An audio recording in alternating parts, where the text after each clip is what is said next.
Hey everyone, I'm Peter Stories here to guide you today. If you use this video to drift off to sleep, please tap like, hit subscribe, and drop a comment telling me where you're watching from and what time it is there. Now settle in, get cozy, and let yourself relax.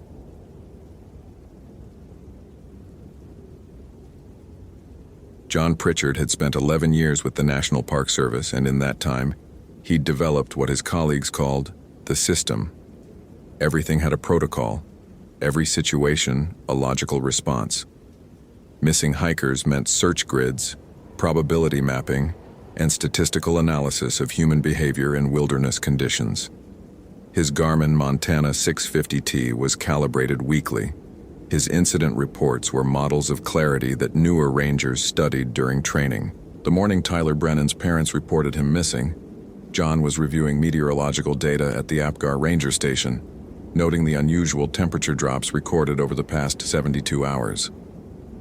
October in Glacier National Park typically brought cold, but the thermometer had plummeted 15 degrees below seasonal averages.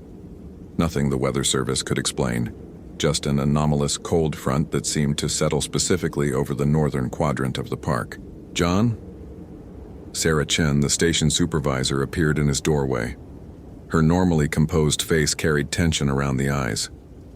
"We've got a situation. 23-year-old male, failed to check in from a solo backpacking trip. Parents drove up from Kalispell when he missed his scheduled call yesterday evening." John saved his weather analysis and pulled up a fresh incident form on his desktop. "When did he start his hike?" 4 days ago. Planned route was the Highline Trail to Granite Park Chalet, then north toward 50 Mountain. 7-day trip total." John's mind immediately began calculating. The Highline was one of the park's most popular trails, relatively safe, well-maintained, excellent sightlines. He file an itinerary? Detailed one. Kid's a grad student in biology, very organized. Sarah handed him a printed copy, and John appreciated the neat handwriting, the specific waypoints, the realistic daily mileage estimates. Tyler Brennan understood wilderness travel, which made his silence more concerning. "Weather's been clear until yesterday," John said, scanning the route. "No major snowfall, no avalanche danger in that sector. He carrying a PLB? Garmin in reach. Parents tried pinging it this morning. No response. Either the battery's dead or something else." John didn't believe in something else. In his experience, missing hikers meant injury, disorientation, or equipment failure. The human body was fragile. The wilderness was indifferent. Between those two facts lay every backcountry tragedy. "I'll take Peterson and Garcia. We can be on the trail in 40 minutes. Sarah nodded, but something in her expression made John pause. "What?" "That's the third incident in this area in 6 weeks. We found the first 2, exposure death and a broken femur, but the circumstances were..." She chose her words carefully.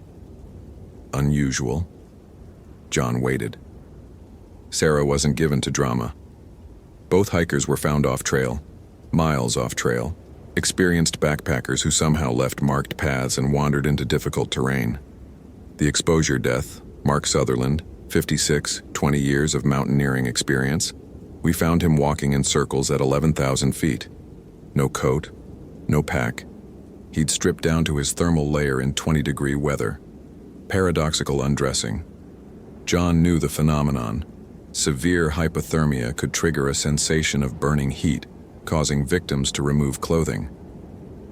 And the femur break? Janet Morrison fell into a ravine we can't figure out how she reached. Her journal. Sarah pulled out her phone, scrolled to a photo of handwritten text.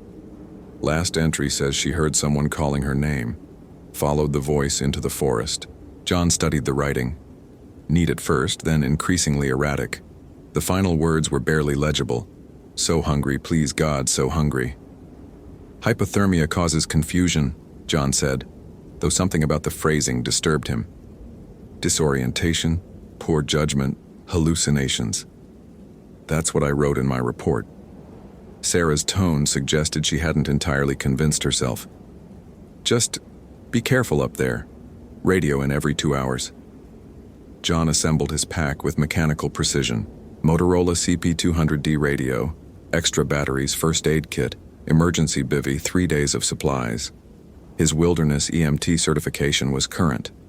His GPS had Tyler's planned route loaded, everything proceeding according to protocol.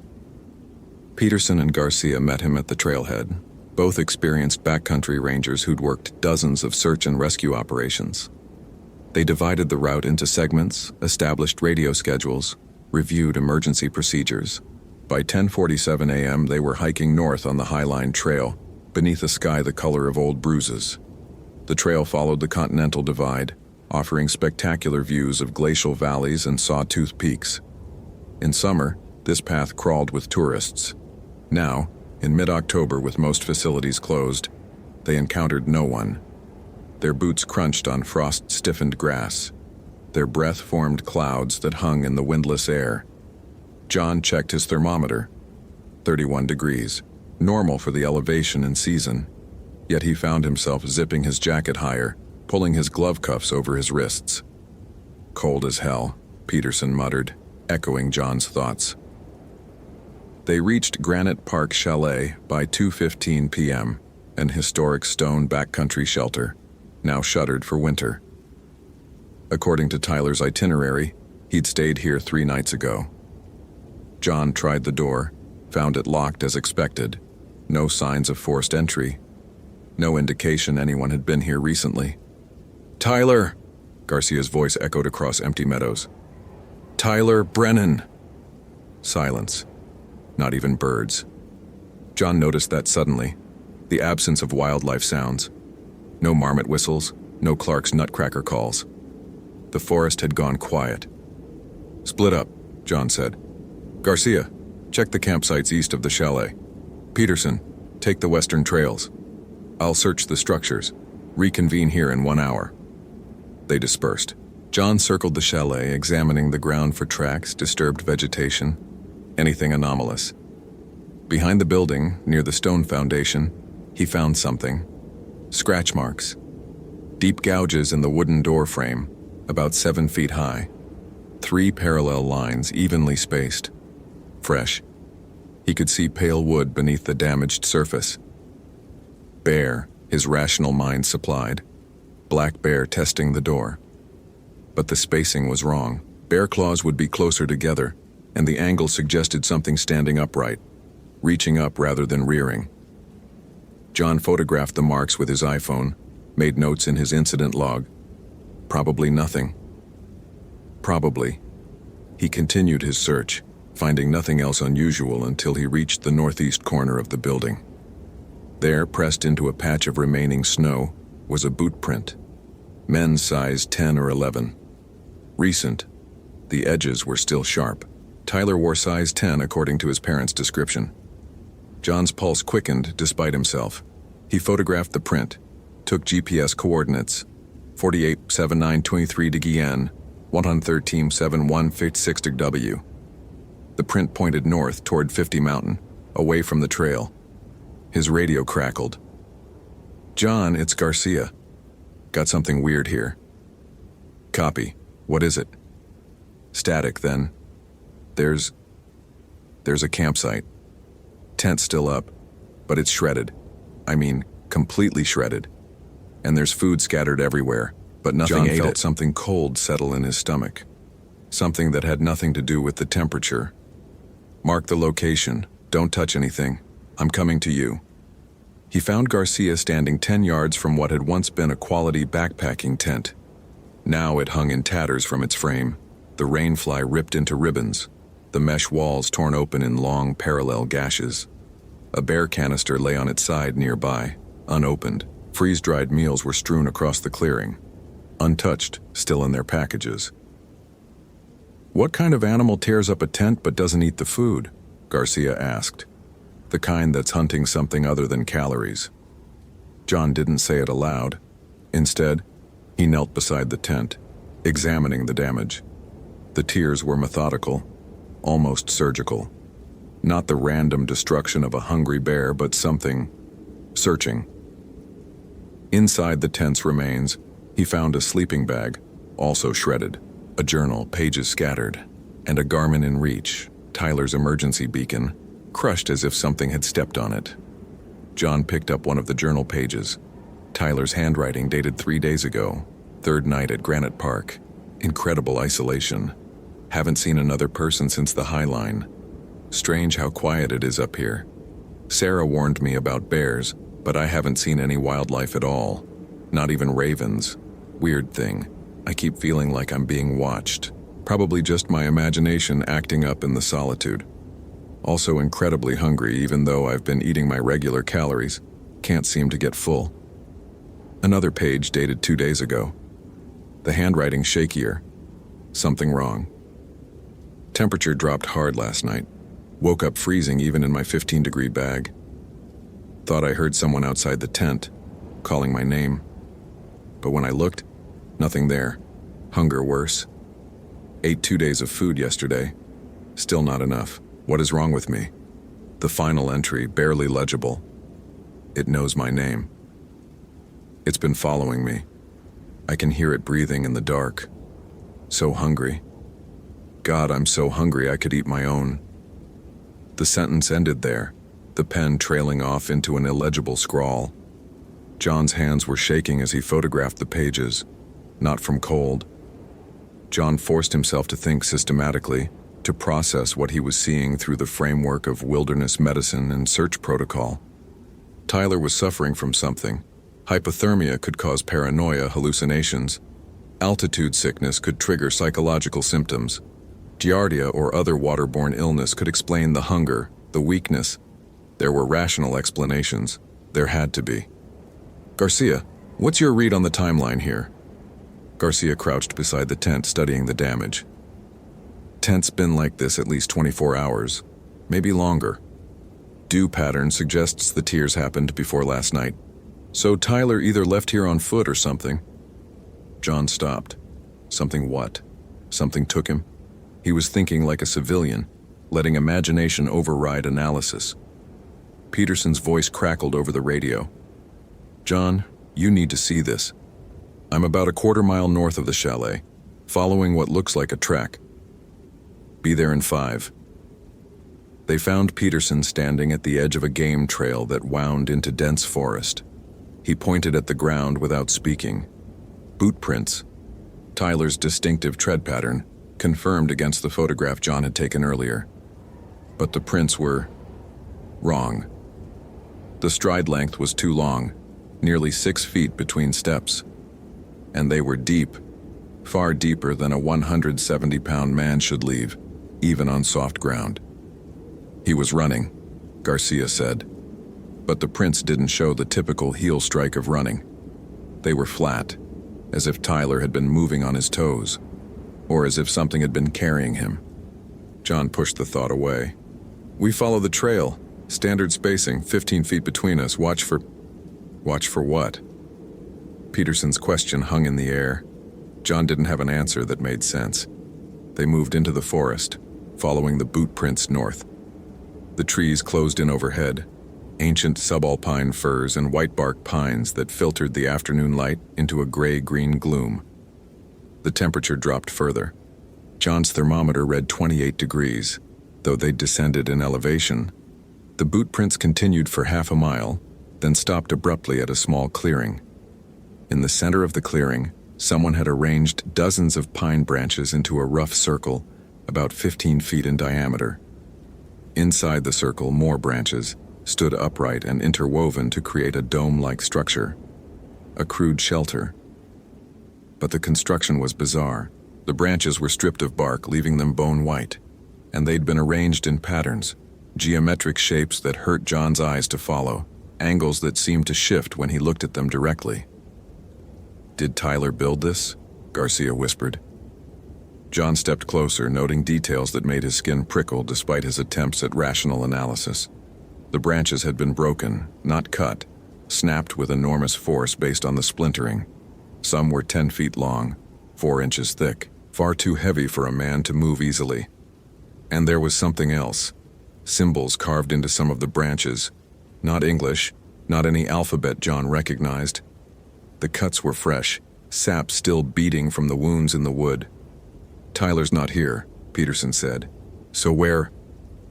A sound cut him off, distant but distinct, a voice calling from deeper in the forest. "Help! Please! I need help!" All three rangers froze. John's training screamed at him to respond, to move toward the voice, to render aid. But something else, some primitive part of his brain that existed before training, before civilization, told him to run. "That's him," Garcia said. "That's got to be Tyler." The voice came again, clearer now. "Please, someone, I'm hurt." John pulled out his radio with hands he forced to steadiness. "Dispatch, this is Ranger Pritchard. We've located what we believe is Tyler Brennan. Subject is calling for help, but not visible. Requesting." Static erupted from the radio so loud John nearly dropped it. Through the interference he thought he heard something else, a wet, clicking sound like teeth on bone. Then silence. "Radios are dead," Peterson said, checking his own unit. "All channels." The voice called again. "Help me. God, please, it hurts so much." But this time John heard something wrong with it. The pitch was too steady, the words too clear for someone in genuine distress. It was like a recording, a perfect reproduction of human speech without the variation of real pain. "That's not Tyler," John said quietly. "What?" Garcia stared at him. "John, someone's hurt out there. We have to listen to it. Really listen." They fell silent. The voice came again. "Please, someone, I'm hurt." Exactly the same words, exactly the same intonation. A loop, a lure. "Jesus Christ," Peterson breathed. "What is that?" The question John couldn't answer. Wouldn't let himself answer because the answer waiting in the back of his mind, in the place where his grandmother's old stories lived, before college and ranger training had buried them. That answer was impossible. "We're leaving," John said.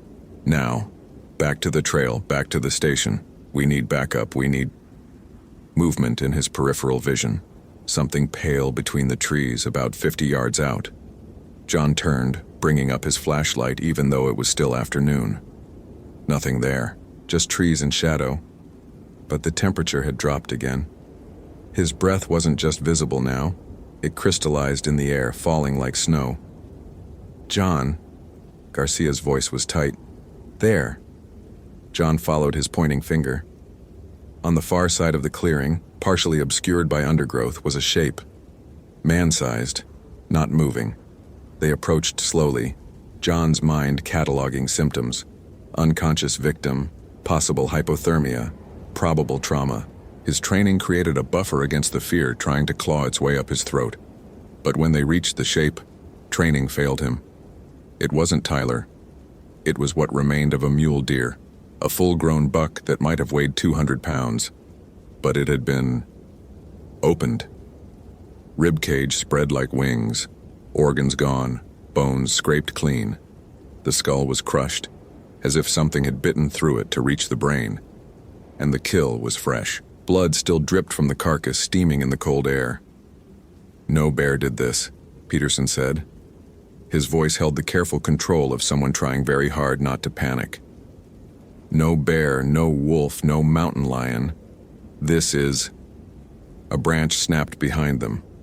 All three rangers spun, flashlights converging on the sound. Nothing.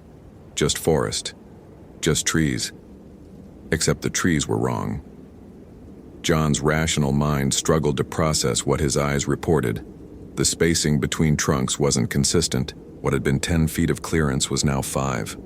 The forest was closer than it had been, or something was using the forest as camouflage. "Back to back," John said, slowly toward the trail. "Don't run." They moved as a unit, John's mind racing through protocols that didn't exist, procedures for situations that weren't supposed to happen. His hand found the bear spray on his belt, 20 ounces of capsaicin that would stop a grizzly at 30 feet. But what if you weren't facing a bear? The voice came again, and this time it was closer. "Please, someone, I'm hurt." Followed by another voice, this one Peterson's. "We're leaving. Now. Back to the trail." John's blood turned to ice. Those were Peterson's exact words from minutes ago, repeated with perfect accuracy. "It's learning our voices," Garcia whispered. They reached the game trail, started moving faster. John kept glancing back, seeing nothing but knowing something was following. He could feel it. The pressure of its attention, the weight of its gaze. His grandmother's stories surfaced despite his attempts to drown them in rationality. Stories told in Ojibwe during long winters in Minnesota, before she'd sent him to college, before he'd learned to dismiss such things as folklore. Wendigo, the hunger that walks, the spirit that makes you its home.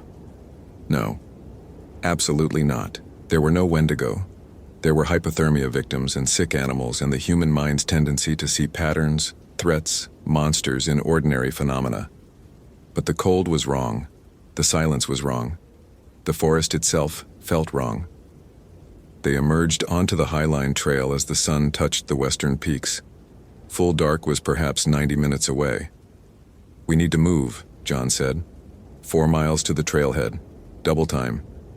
They started jogging, packs bouncing. John's mind was already composing the report he'd have to write, trying to find language that would explain without sounding insane. They'd found evidence of Tyler, found signs of something. They'd need to return with a full search team, armed personnel, maybe wildlife services. Behind them, back in the forest, something screamed. It started as Tyler's voice. "Help me!" But then twisted, spiraling up into a shriek of such inhuman hunger that John's legs went weak. The sound went on, echoing off the peaks, filling the valley. Then it stopped. In the silence that followed, John heard something else. Footsteps on the trail behind them. Not running. Walking. Heavy and deliberate. Coming closer. They ran. Training said don't run from predators.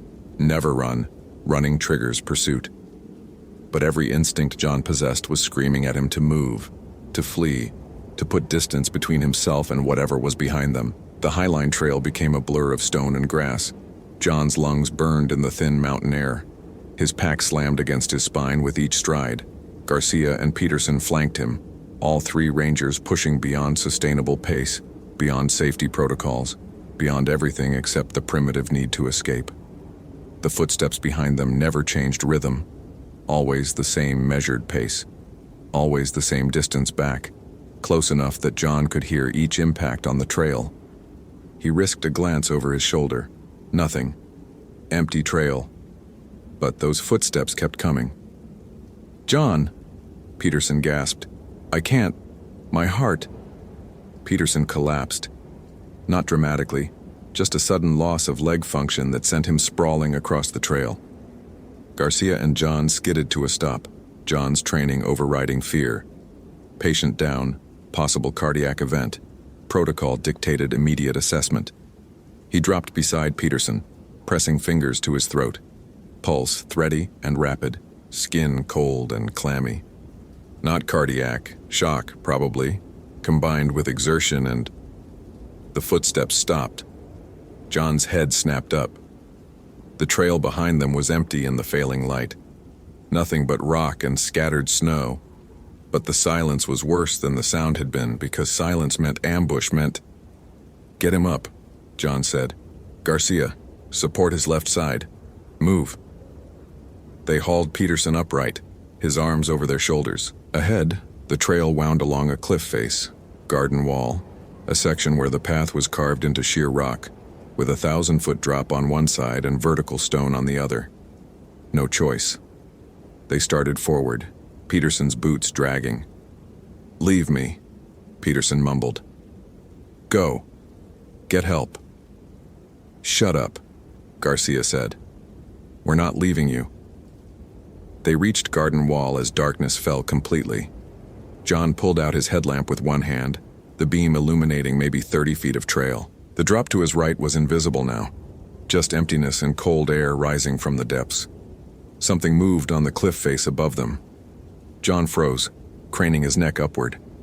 His light caught bare rock, scattered vegetation, and a face.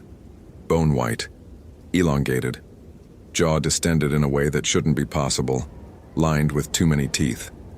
Eyes that reflected John's flashlight like a deer's, but wrong, the pupils vertical and predatory. It smiled at him, then it was gone, scrambling up the cliff with inhuman speed, pale limbs too long and jointed wrong. John heard clicking sounds, claws on stone. "Did you see that?" His voice came out as a whisper. "Garcia, tell me you saw that." "I saw it." Garcia's face had gone gray. "John, what is that thing?" John's grandmother's voice echoed in memory. "The Wendigo can't be killed. Once it marks you, once it knows your name, you belong to it. The hunger becomes yours, and then you become the hunger." "It's not possible," John said. He said it 3 times like an incantation. "It's not possible." Above them, something laughed. The sound was Tyler's voice, Tyler's laugh, but stretched and warped into something that scraped against John's sanity. "Almost there," John lied. They were still 2 miles from the trailhead. 2 miles of darkness and narrow trail, and that thing circling above them. They kept moving. Peterson's condition was deteriorating, shock deepening, consciousness fading. He needed warmth, hydration, medical care. He needed things John couldn't provide out here. The trail widened slightly as they left Garden Wall. Trees closed in on both sides, lodgepole pines that formed a tunnel of darkness their lights barely penetrated. John's analytical mind noticed details despite his fear. The temperature had dropped below 20 degrees now. Frost was forming on their packs, their clothing. Their breath created clouds so thick it was hard to see through them. This cold wasn't natural. Couldn't be natural. The temperature had fallen 40 degrees in less than 6 hours. "John." Garcia's voice was small. "The trees. Look at the trees." John looked. Symbols. The same symbols they'd seen carved into the branches back at that impossible shelter. But these weren't carved. They were formed by the way branches grew, by the pattern of bark, by frost that somehow wrote geometry into the wood. And they were everywhere. Every tree they passed carried the marks. "We're in its territory," John said. The words came from some distant, detached part of himself, the part that had already accepted impossible things, that had stopped fighting. "We've been in its territory since the chalet." "That's insane," Garcia said. But he didn't sound convinced. They rounded a bend and John's light caught something on the trail ahead, a backpack. Good quality, Osprey brand, partially shredded. Tyler's backpack. John recognized it from the description his parents had provided, but if the pack was here, 2 miles from where they'd found the campsite. "Tyler walked this far," Garcia said. "Maybe he made it out. Maybe he's already safe." No. John knew better. The pack wasn't dropped in flight, it was placed, carefully positioned in the center of the trail where they'd have to see it. Another lure. "Don't touch it," John said. "Keep moving." But Peterson had gone completely limp, dead weight between them. They couldn't carry him any farther, not at speed, not in the dark. John made a decision he knew he'd regret, if he survived long enough to regret anything. "Garcia, we need to stop. Set up an emergency shelter. Get Peterson stabilized. Wait for dawn. I'll radio." "Radios don't work, remember?" "Then we wait. My PLB will ping our location. Search and rescue will come at first light." Garcia stared at him. "You want to camp, here, with that thing out there. If we keep moving in this condition, we'll fall off the trail. Or Peterson will die. Or both." John was already pulling his emergency bivvy from his pack. "We pick a defensible spot, build a fire, take turns on watch, standard protocol." The fact that he was applying standard protocol to a non-standard situation, to a situation that shattered every assumption his worldview was built on, didn't escape him. But protocol was all he had left. Without it, there was only panic. They found a small clearing 20 yards off the trail, backed by a rock face that would prevent approach from behind. John started gathering wood while Garcia tended to Peterson, checking vitals, wrapping him in a sleeping bag. The forest was utterly silent, except for their own movements. No wind, no animal sounds, just the creak of branches and the crunch of frozen snow under John's boots. He was building the fire when Garcia said, very quietly, "John, Don't move. Don't react. But there's something behind the tree line. 30 feet out, 10 o'clock position. John forced himself to continue stacking kindling, to not look, to appear unaware. His peripheral vision caught pale movement, something circling their position. How long has it been there? Since we stopped, watching.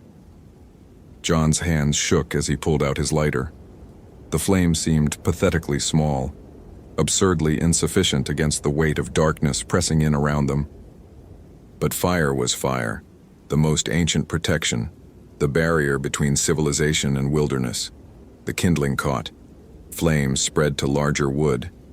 Heat and light pushed back the night in a small bubble. On the far side of the firelight, just at the edge of visibility, something moved. It was Tyler. John recognized his face from the photos his parents had provided. Lean features, strong jaw, dark hair. He was standing in the trees, completely naked despite the freezing temperature, watching them. "Tyler?" Garcia called out. "Tyler Brennan? We're park rangers. We're here to help you." Tyler smiled. "Help? Yes, I need help. I'm so hungry." But his lips didn't move when he spoke. The voice came from his throat, from inside his throat, but his mouth stayed closed, stretched in that unnatural smile. John grabbed Garcia's arm. "That's not Tyler." "What do you—" Tyler took a step closer, then another. Joints bending wrong, knees folding backward, spine arching impossibly. His smile widened, jaw unhinging like a snake's. "I'm so hungry," he said again. "Please help me. I need to eat. I need to eat." The last word wasn't Tyler's voice anymore. It was that clicking, chittering sound they'd heard on the radio, but forced through human vocal cords. The sound of something imitating humanity without understanding it. "Don't look at it," John said. He pulled out his bear spray, popped the safety tab. "Garcia, wake up Peterson, now." "I can't wake him. He's not responding. Hypothermia, full body shutdown.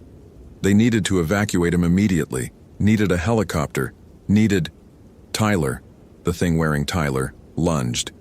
It moved with horrifying speed, crossing 30 feet in a single bound. John emptied his bear spray directly into its face.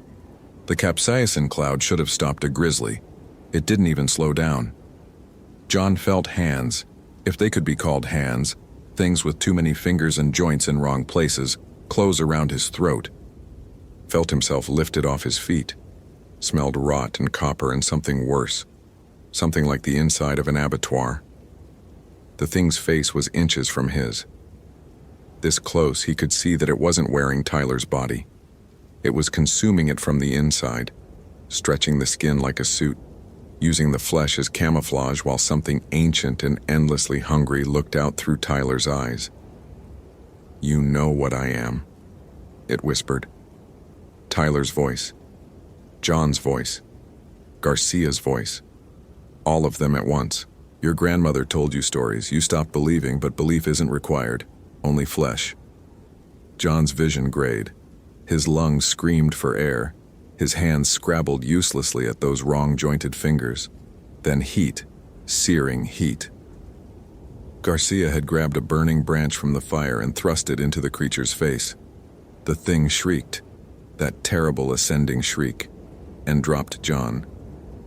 It scrambled back into the forest, Tyler's body moving like a puppet with tangled strings. John collapsed beside the fire, gasping, his throat bruised but intact.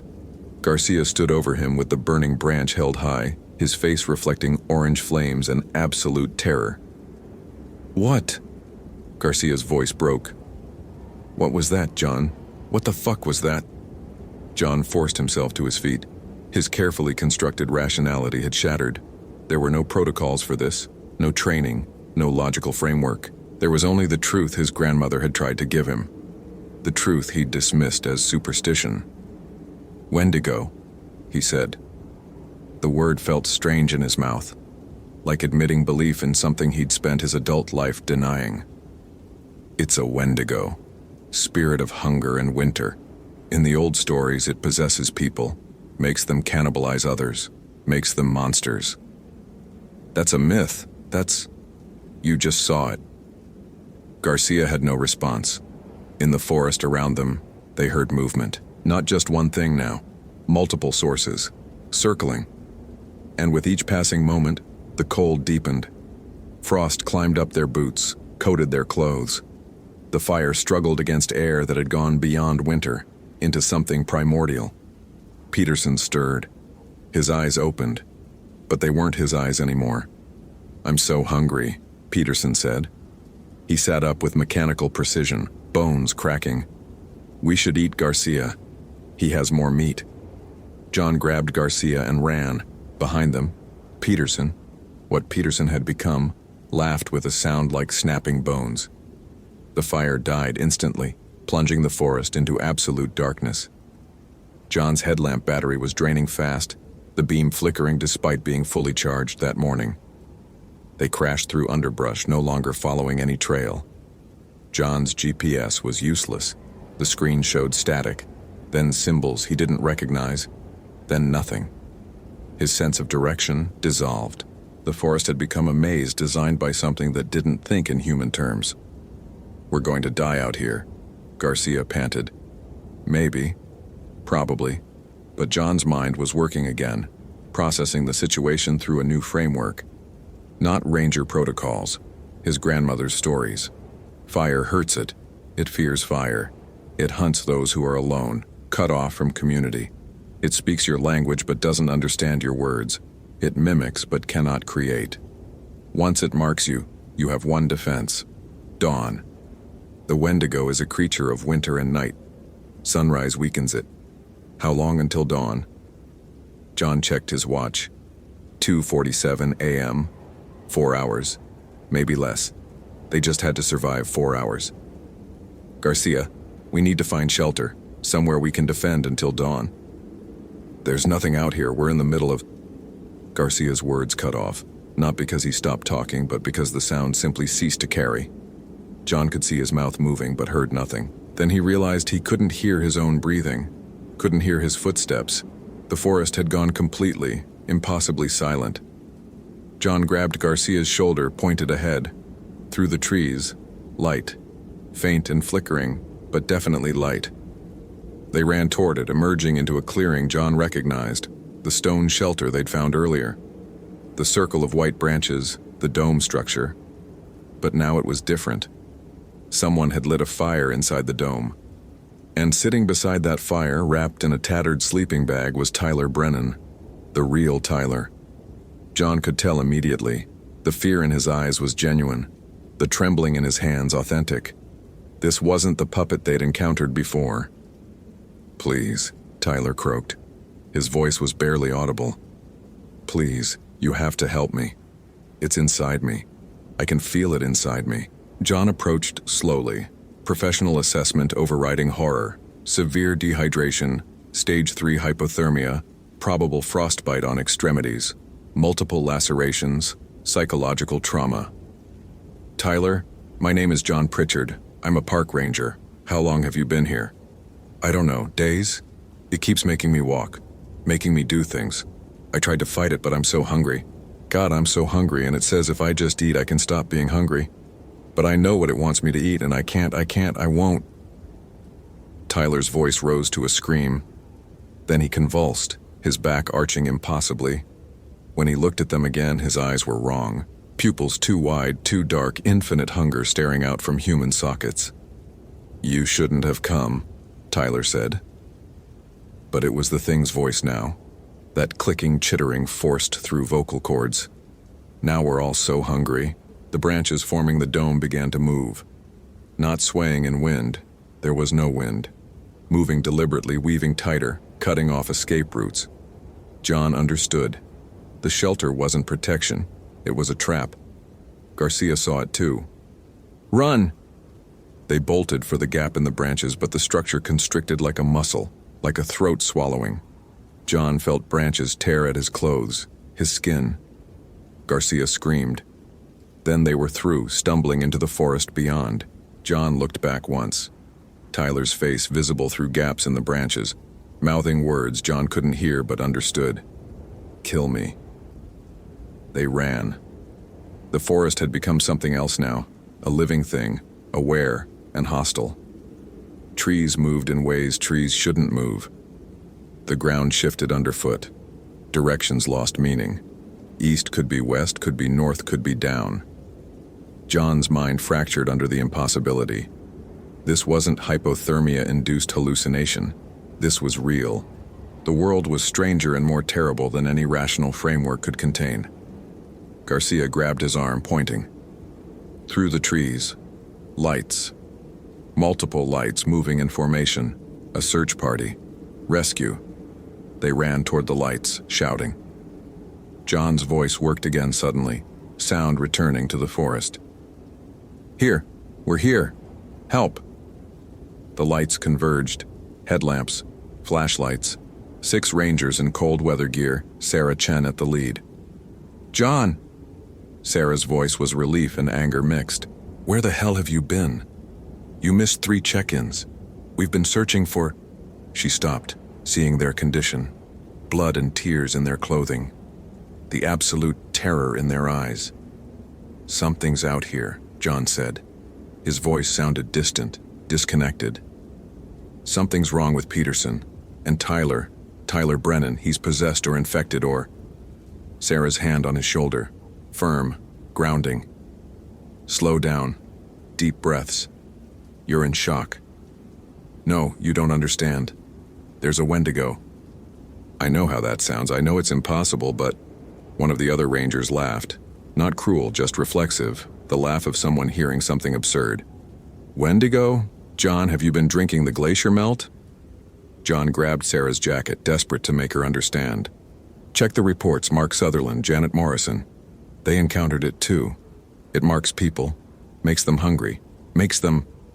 A scream from the forest. Everyone froze. The scream came again. Peterson's voice, but wrong, stretched, like someone pulling a recording to breaking point. That's Peterson, Garcia said. His face was sheet white. That's what he became. The search party rangers looked at each other. They thought it was an animal. John could see it in their faces. They thought this was a normal rescue that had gotten complicated by wildlife. They had no idea. Everyone back to back, Sarah ordered. Weapons out. Garcia, what are we dealing with? Something that used to be human, Garcia said. Something that... The forest exploded into motion. Peterson burst from the tree line, but Peterson transformed. His spine had elongated, doubling his height. His jaw hung unhinged, teeth multiplied into rows. His fingers ended in bone spurs that had burst through the skin. He moved on all fours, but wrong. Each limb bending in multiple places, carrying him across the clearing in a scuttling rush that made John's mind reject what his eyes reported. The search party opened fire. John wasn't aware anyone carried firearms, but apparently someone did. The shots were deafening in the night silence. He saw rounds impact Peterson's body, saw flesh tear and blood spray. Peterson, the thing that had been Peterson, didn't slow down. It fell on one of the rangers John didn't see who didn't want to see, and there were sounds John knew he'd hear in nightmares for the rest of his life, however short that life might be. Run! Sarah screamed. They ran. The whole group abandoning formation, abandoning protocol, abandoning the fallen ranger. Pure flight. But they were running blind, flashlights bouncing, and the forest was working against them. Branches grabbed, roots moved. The ground tilted. One by one, the group scattered. John lost sight of Garcia, Sarah, the others. He was alone in darkness and cold and hunger.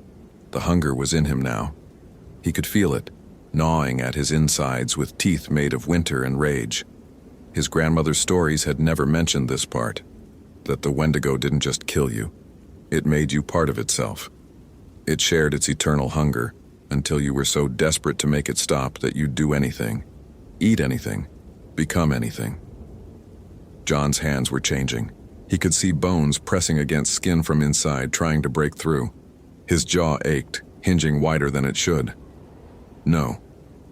He pulled his emergency beacon from his pocket, the PLB that should have been pinging since yesterday, calling for rescue that never came because the thing had somehow blocked the signal. But there was one final use for technology. John's lighter, his emergency fire starter, the waterproof matches in his pack. He dumped accelerant, alcohol-based hand sanitizer across himself, soaking his jacket, his pants, poured it over his changing hands. Fire hurts it. If he was becoming it, then fire would hurt him too. Dawn was close. He could feel it, some instinct that predated his humanity. The eastern sky was lightening just barely, gray-pink against black. John struck the match. The Rangers found him at 6:47 a.m., curled beside the smoldering remains of his clothes, skin blistered and raw but alive. The cold snap had broken with sunrise. Temperature had risen 30 degrees in less than an hour. They found Garcia 200 yards away, unconscious but breathing. Severe hypothermia, psychological trauma, but alive. They found Peterson's body a quarter-mile north. Medical examiner would rule it animal attack, severe trauma consistent with bear predation. The fact that Peterson's bear spray hadn't been deployed would be noted as evidence of how quickly the attack occurred. They never found Tyler Brennan. Search continued for 3 weeks before being called off. Eventually, he'd be listed as one of Glacier National Park's unsolved disappearances, another name in a growing list of people who walked into the wilderness and never returned. John spent 4 weeks in the burn unit in Kalispell, second-degree burns over 30% of his body. But the doctors said he was lucky, another minute, and he would have died from exposure. They asked why he'd set himself on fire. John told them he'd thought he was experiencing severe hypothermia-induced psychosis, had been trying to warm himself, had made a mistake with the accelerant. The official report concluded that Rangers Pritchard and Garcia had suffered psychological breaks under extreme stress, exacerbated by hypothermia and isolation. Peterson had died in an animal attack while the group was separated. Tyler Brennan had likely succumbed to exposure elsewhere in the park. Clean, rational, explainable. John read the report from his hospital bed and said nothing. Sarah Chen visited once, 2 days before his discharge. She sat in the uncomfortable chair beside his bed, not quite looking at him. "The other incidents," she said quietly. "Sutherland and Morrison. I went back through the files. There have been 11 similar cases in the past 5 years, all in that section of the park, all during cold snaps. You're telling me this why? Because I'm recommending that section be closed indefinitely. Geological instability, risk of avalanche. Some bureaucratic excuse that'll keep people away." John studied her face. "You believe me. I believe something happened out there that doesn't fit in my report. I believe you and Garcia saw something that broke you both in ways I can't explain." She stood. "I also believe some things shouldn't be explained. Some doors shouldn't be opened." She left without another word. Garcia visited later that day. He looked hollow, 30 pounds lighter, hair going gray at the temples though he was only 32. They sat in silence for a long time. Finally, Garcia said, "I keep dreaming about it. The hunger. In my dreams, I give in. I eat." "In mine, too," John admitted. "What was it?" "Really?" John thought about his grandmother, about stories told in a dying language about things that existed before names, before categories, before human beings tried to organize the world into boxes labeled real and not real. "Something old," he said. "Something that remembers when we were prey." "Is it still out there?" John touched his bandaged hands, feeling the new skin growing beneath, pink and raw, feeling the echo of change that had begun, the widening of his jaw, the lengthening of his bones, before fire had burned it away. "Yes," he said. "It's still out there, and it's always hungry." 6 months later, John resigned from the Park Service. He moved back to Minnesota, to the reservation where his grandmother had lived before she died. He learned the language she'd tried to teach him, learned the stories he dismissed. Some nights when winter pressed close and the wind howled in the pines, he felt the hunger stir. Just an echo, just a shadow of that infinite want. But enough to remind him, enough to keep him vigilant, because the thing his grandmother had told him, the thing he'd finally learned to believe, the Wendigo wasn't just out there, It was in here too, in the cold places of the human heart, in the hunger that could never be satisfied, in the voice that said, take, consume, devour, and the only defense was to stay human, to stay warm, to stay connected, to never ever go into the cold alone. Garcia called sometimes. Neither of them mentioned what happened. They talked about weather, sports, meaningless things. But John understood what the calls really meant. I'm still human. Are you still human? Please tell me we're still human. And John would answer, I'm still here. Which wasn't quite the same thing, but it was the best either of them could offer. The Wendigo walked in Glacier National Park still. It walked in every dark forest, every winter night, every moment of desperate hunger. It was walking now. It would walk forever. And it was always, always hunting.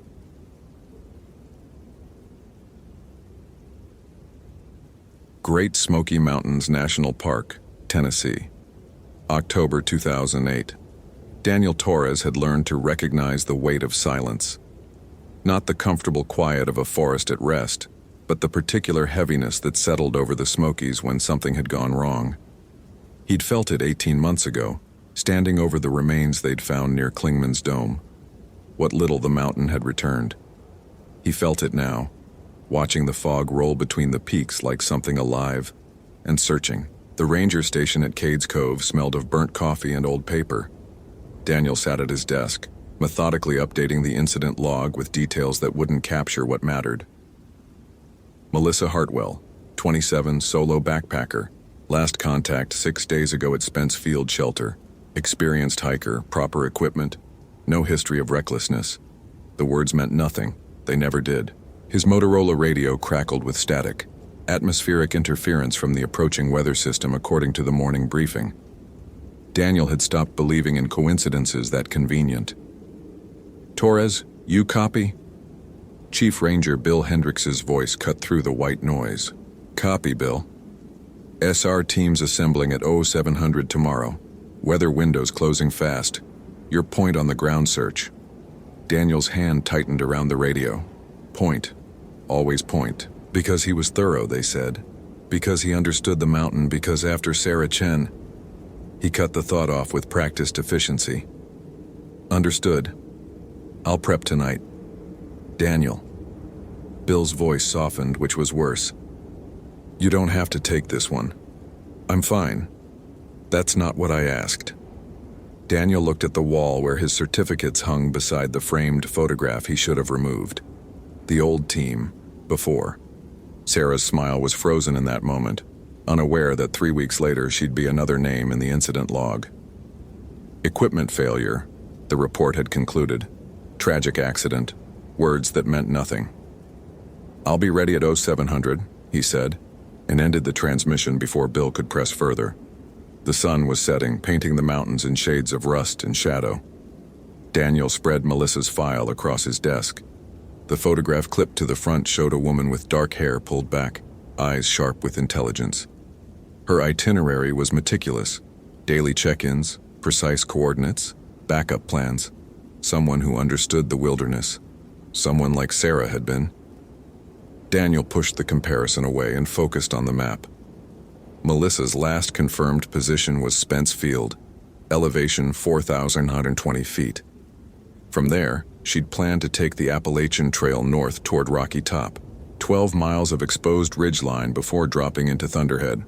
Standard route, nothing unusual, except she'd never reached the next shelter. His hand moved to the evidence bag containing Melissa's personal locator beacon, found 2 days ago by day hikers, shattered, at the base of a ravine 3 miles off her planned route.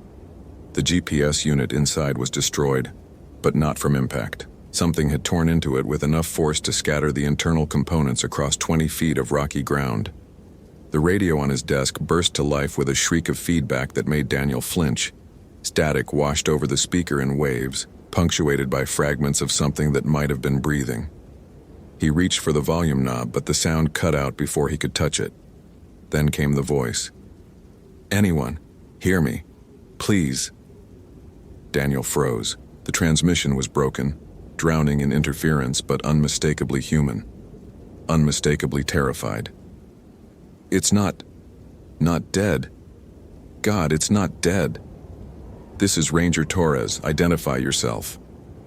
Daniel grabbed the radio, his training overriding the ice forming in his chest. Found her.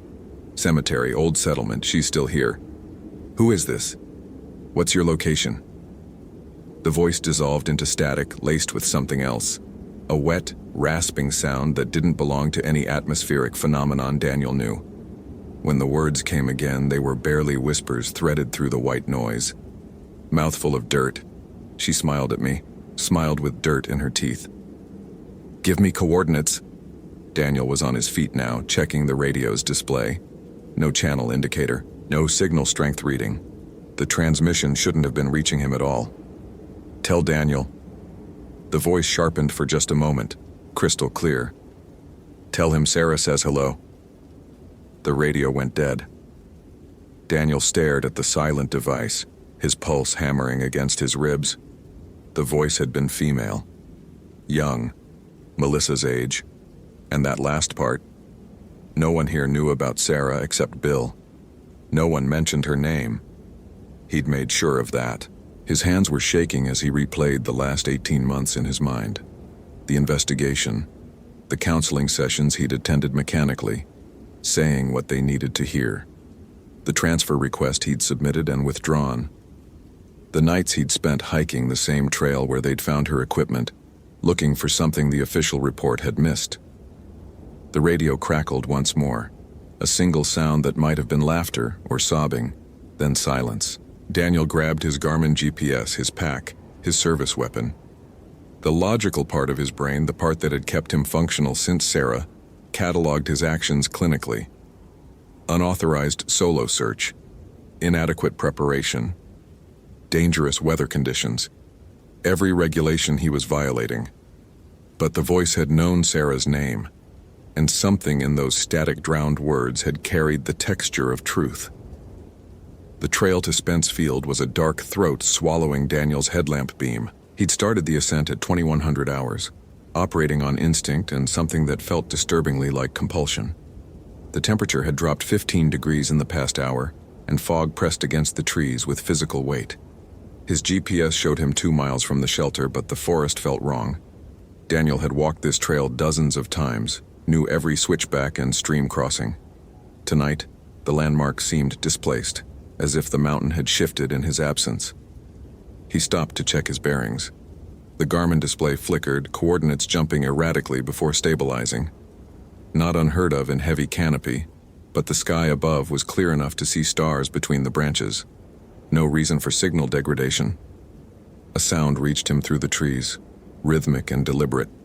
Footsteps. Daniel killed his headlamp and moved off the trail, using a massive oak for cover. His hand found the Glock on his hip, though what he expected to shoot at remained unclear. The footsteps grew closer, too heavy for deer, too steady for bear. Human, but with an odd dragging quality, as if something was wrong with the gait. Daniel's night vision adjusted slowly, picking out shapes in the darkness. A figure emerged from the fog. It was walking upright, heading toward Spence Field with mechanical purpose.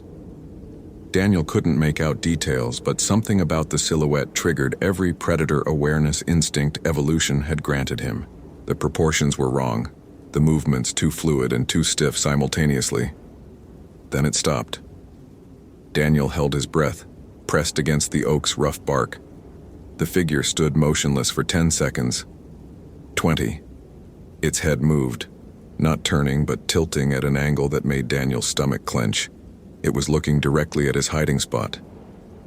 Daniel.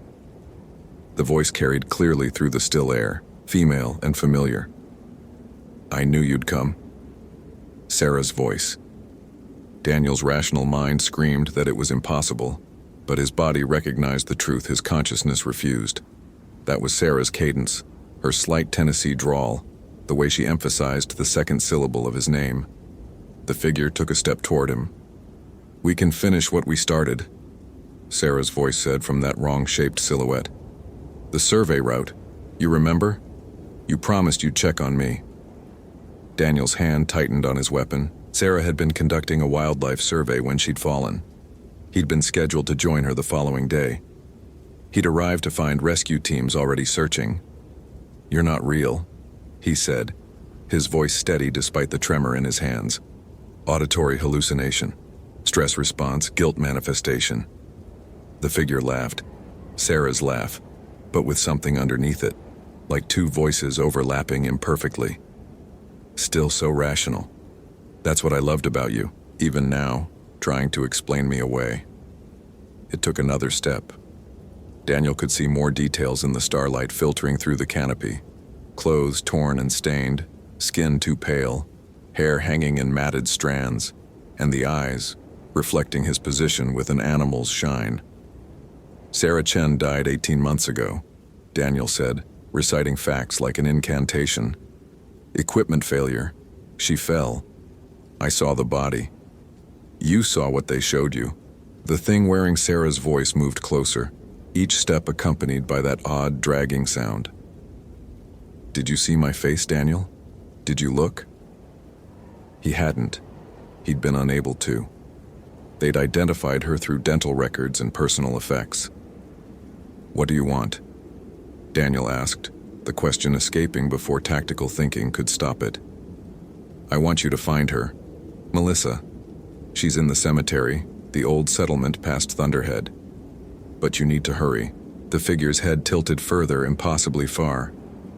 "Before she becomes like me." "What are you?" "Hungry," Sarah's voice whispered. "So hungry. The ground here is hungry. It's been hungry since before the park, before the settlers, before the Cherokee knew to leave certain places alone. And when someone dies in the hungry ground, they don't stay dead. Not the way they should." Daniel's headlamp flickered without his touching it, and in that strobe-like illumination he saw the figure clearly for a fraction of a second. The shape was humanoid, but the proportions were wrong. Limbs too long, joints bending at incorrect angles, mouth stretched wider than any human jaw should allow. And the teeth. The light died completely. When it came back on, the trail was empty. Daniel stood trembling against the oak, his weapon trained on nothing. His training screamed at him to retreat, to call for backup, to follow protocol. But Melissa was still out there, and the thing wearing Sarah's voice had given him a location. An old cemetery, past Thunderhead. That matched with stories he'd heard but never investigated. Rumors of a settlement that predated the park's establishment, abandoned in the 1920s. No official records, just folklore passed down by families who'd lived here for generations. He checked his GPS. The coordinates for Thunderhead were 17 miles from his current position. A day's hard hike in good conditions. In darkness, with fog thickening and his hands still shaking from adrenaline, it was borderline suicidal. Daniel started walking. The trail climbed steadily, and the forest grew quieter with each mile. No night birds, no rustle of small mammals, just his footsteps and breathing and the occasional crack of branches in the distance, always behind him, always just out of sight. At 300 hours he reached Spencefield Shelter. The structure sat empty, a 3-sided wooden building designed to sleep 12. Melissa's name was in the logbook, her last entry dated 6 days ago. Beautiful sunset, heading to Rocky Top tomorrow. Life is good. Daniel's light swept across the shelter's interior and caught something on the back wall. Scratches, fresh ones judging by the exposed wood. Not random damage, deliberate marks forming words. They smile with dirt in their teeth below that, in what looked disturbingly like dried blood. "Don't let them bite you." Daniel's radio crackled. He grabbed it instinctively, but the transmission was wordless. Just that wet, rasping breathing again. Then a voice, distorted but recognizable as Melissa's from her emergency contact recording. "Cemetery. Can't leave. Something's wrong with my mouth." The transmission cut off. Daniel photographed the wall with his digital camera, forcing his hand steady. Evidence, documentation, procedure. The familiar rituals kept panic at bay. Outside, fog had transformed the meadow into a gray void. His GPS showed the route to Thunderhead continuing north.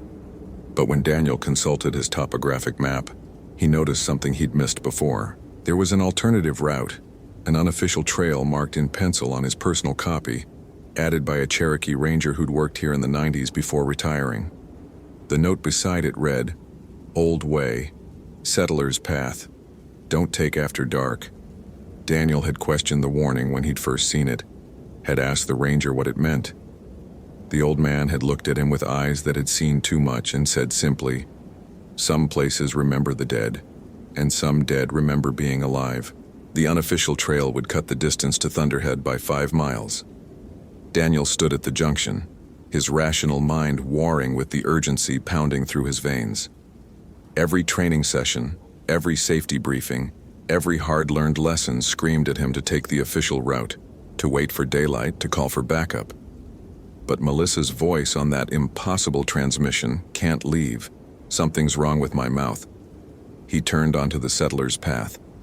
The unofficial trail descended into forest so old it felt primordial. Trees here had grown massive, their trunks wider than Daniel was tall, their canopy blocking starlight completely. His headlamp beam carved a narrow tunnel through absolute darkness. The path itself was barely visible, just a depression in the undergrowth that might have been animal trail or ancient footpath. Daniel's GPS refused to display the route, coordinates flickering erratically. He navigated by compass and instinct, trusting the downward slope to lead him toward the valley where Thunderhead rose. At 4:45 hours, he found the first grave marker. It was crude, a flat stone with a name carved in rough letters, Ephraim Collins, 1821-1847. The grave sat just off the trail, partially obscured by roots. Daniel almost missed it in his focus on the path ahead. Then he saw the second marker, and the third. They appeared at irregular intervals, scattered through the forest with no apparent organization.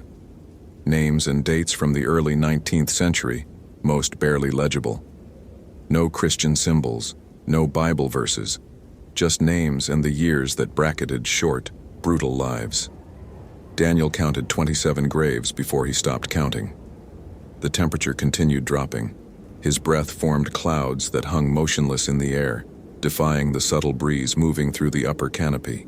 The cold had a physical presence pressing against exposed skin like hands made of ice. A twig snapped behind him.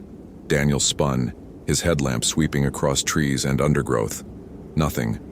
But the sound had been close, deliberate. Something stepping on deadfall with enough weight to break wood. "Melissa," he called, hating the tremor that crept into his voice. "If you can hear me, make a sound. I'm here to help." Silence. Then, from his right, a soft scraping, nails on bark, or perhaps teeth. Daniel moved the light toward the sound. At the edge of his beam, something pale shifted behind a tree. "I'm a park ranger. You're safe now. Let me see you." The pale thing moved into the light. It had been human once. The clothing, torn hiking gear, matched Melissa's description. But the body had changed in ways that violated every principle of forensic decomposition Daniel had studied. The skin was gray-white, stretched too tight over bones that had elongated subtly, disturbingly. The hands ended in fingers that were too long, nails blackened and sharp. And the mouth, Christ, the mouth was open far wider than any living human could manage, packed with soil that spilled from the corners in dark streams. The thing that had been Melissa tilted its head at the same impossible angle Daniel had seen earlier. When it spoke, dirt fell from its lips in clumps. "You came for me." The voice was Melissa's, but filtered through a throat full of earth. "I waited. Like she told me to. She said you would come." Daniel's hand found his weapon, but he couldn't make himself raise it. This was what he'd come to find. Melissa Hartwell, reported missing, feared dead, except she was neither missing nor fully dead, and every training manual he'd ever read had nothing to say about this situation. "Melissa, I need you to stay calm," he said automatically, the words absurd even as he spoke them. "We're going to get you help." "Help?" The thing laughed and more dirt rattled from its teeth. "I'm home now. We're all home. The ground takes us back, and we take care of the ground. That's how it works here. That's how it's always worked." She took a step toward him, her gait that same dragging wrong movement he'd observed earlier. "She's waiting for you. At the cemetery. She wants to show you something." "Who's waiting?" Sarah. Melissa's face attempted a smile, lips splitting at the corners. She's been waiting since she fell, waiting for the ground to wake her up properly, waiting for you to come back so she could share what she learned. Daniel's rational mind, already fracturing, attempted one last defensive maneuver. Temporal lobe seizure, hypoxia-induced hallucination, carbon monoxide from volcanic seepage. Keep telling yourself stories, Daniel. Melissa moved closer and Daniel could see the dirt writhing in her mouth, not falling passively but moving with intention, as if the soil itself was alive. The ground doesn't care what you call it. The ground just wants what it's owed. More figures emerged from the trees. 12, 24, all with that same gray-pale skin, those same 2 long limbs, those same mouths packed with living earth. Some wore clothing from this decade. Others wore scraps that could have been from the 1800s. They formed a loose circle around Daniel, not threatening, just waiting, watching with eyes that reflected light and colors human eyes shouldn't produce. "The cemetery is close," Melissa said conversationally, as if they were discussing weather. "Half a mile east. You'll know it by the gates, iron. Never rusted. Funny how iron holds, even when everything else rots." "What happened to you?" Daniel asked, the question barely a whisper. "I died." She said it matter-of-factly. "Fell on the rocks past Thunderhead. Broke my neck, should have been the end." Her head tilted further, vertebrae grinding audibly. "But the ground here is old, hungry. It takes what falls into it and gives back something that can feed it more. You know the word for us, don't you? From the old stories?" Daniel did. He'd researched folklore obsessively after Sarah's death, looking for any explanation that made sense. Romanian legends, Slavic mythology, tales of the undead brought back by earth tainted with evil. "Strigoi," he whispered. Melissa's smile widened impossibly. "Good. You understand. That makes it easier." "Makes what easier?" "The choice." She gestured toward the darkness behind her. "Sarah's waiting. She has something to show you, something that will make you understand why we have to stay, why the ground needs us, why it's going to need you too." The other figures moved closer, their circle tightening. Daniel raised his weapon finally, knowing it was futile. "Stay back. We don't want to hurt you," Melissa said. And the terrible thing was that she sounded genuine. "We want you to understand. To choose." She chose. "I chose. Now it's your turn." "I'm not choosing anything. You already did. The moment you followed her voice. The moment you stepped onto the old path." Melissa's eyes, filmed with something that wasn't quite cataracts, fixed on him with disturbing intensity. "You've been choosing since Sarah fell. Since you couldn't save her. Since you decided guilt was easier than letting go." Daniel's finger tightened on the trigger, but he couldn't fire. Because despite everything, despite the horror of what stood before him, Melissa's words carried the weight of truth he'd been avoiding for 18 months. "Go to the cemetery, Daniel," she said softly, dirt tumbling from her lips like prayer beads. "See what she wants to show you, then decide." The figures parted, creating a gap in their circle, an invitation, or a command. Daniel walked through them, his skin crawling as he passed close enough to smell the grave earth stench emanating from their bodies. None of them touched him. They simply watched, patient and eternal, as he moved deeper into the forest. Behind him, Melissa called out, "One warning, Daniel. The dead who remember being alive are dangerous. But the dead who remember being loved, they're worse." The cemetery announced itself with iron gates that stood 12 feet high, black metal worked into patterns that hurt to look at directly. They were open, welcoming, rust-free, despite what must have been a century of exposure. Beyond the gates, grave markers rose from ground that had been cleared of undergrowth but showed no signs of human maintenance. The stones stood in neat rows, names and dates still legible in Daniel's headlamp beam. The newest he could see was from 1929. The oldest was worn smooth by time. And at the center of the cemetery, beside a mausoleum built from stone that seemed to drink light rather than reflect it, stood Sarah. She looked exactly as he remembered. Before the fall, before the funeral, before the nightmares. Her ranger uniform was crisp, her hair pulled back in the practical ponytail she'd favored.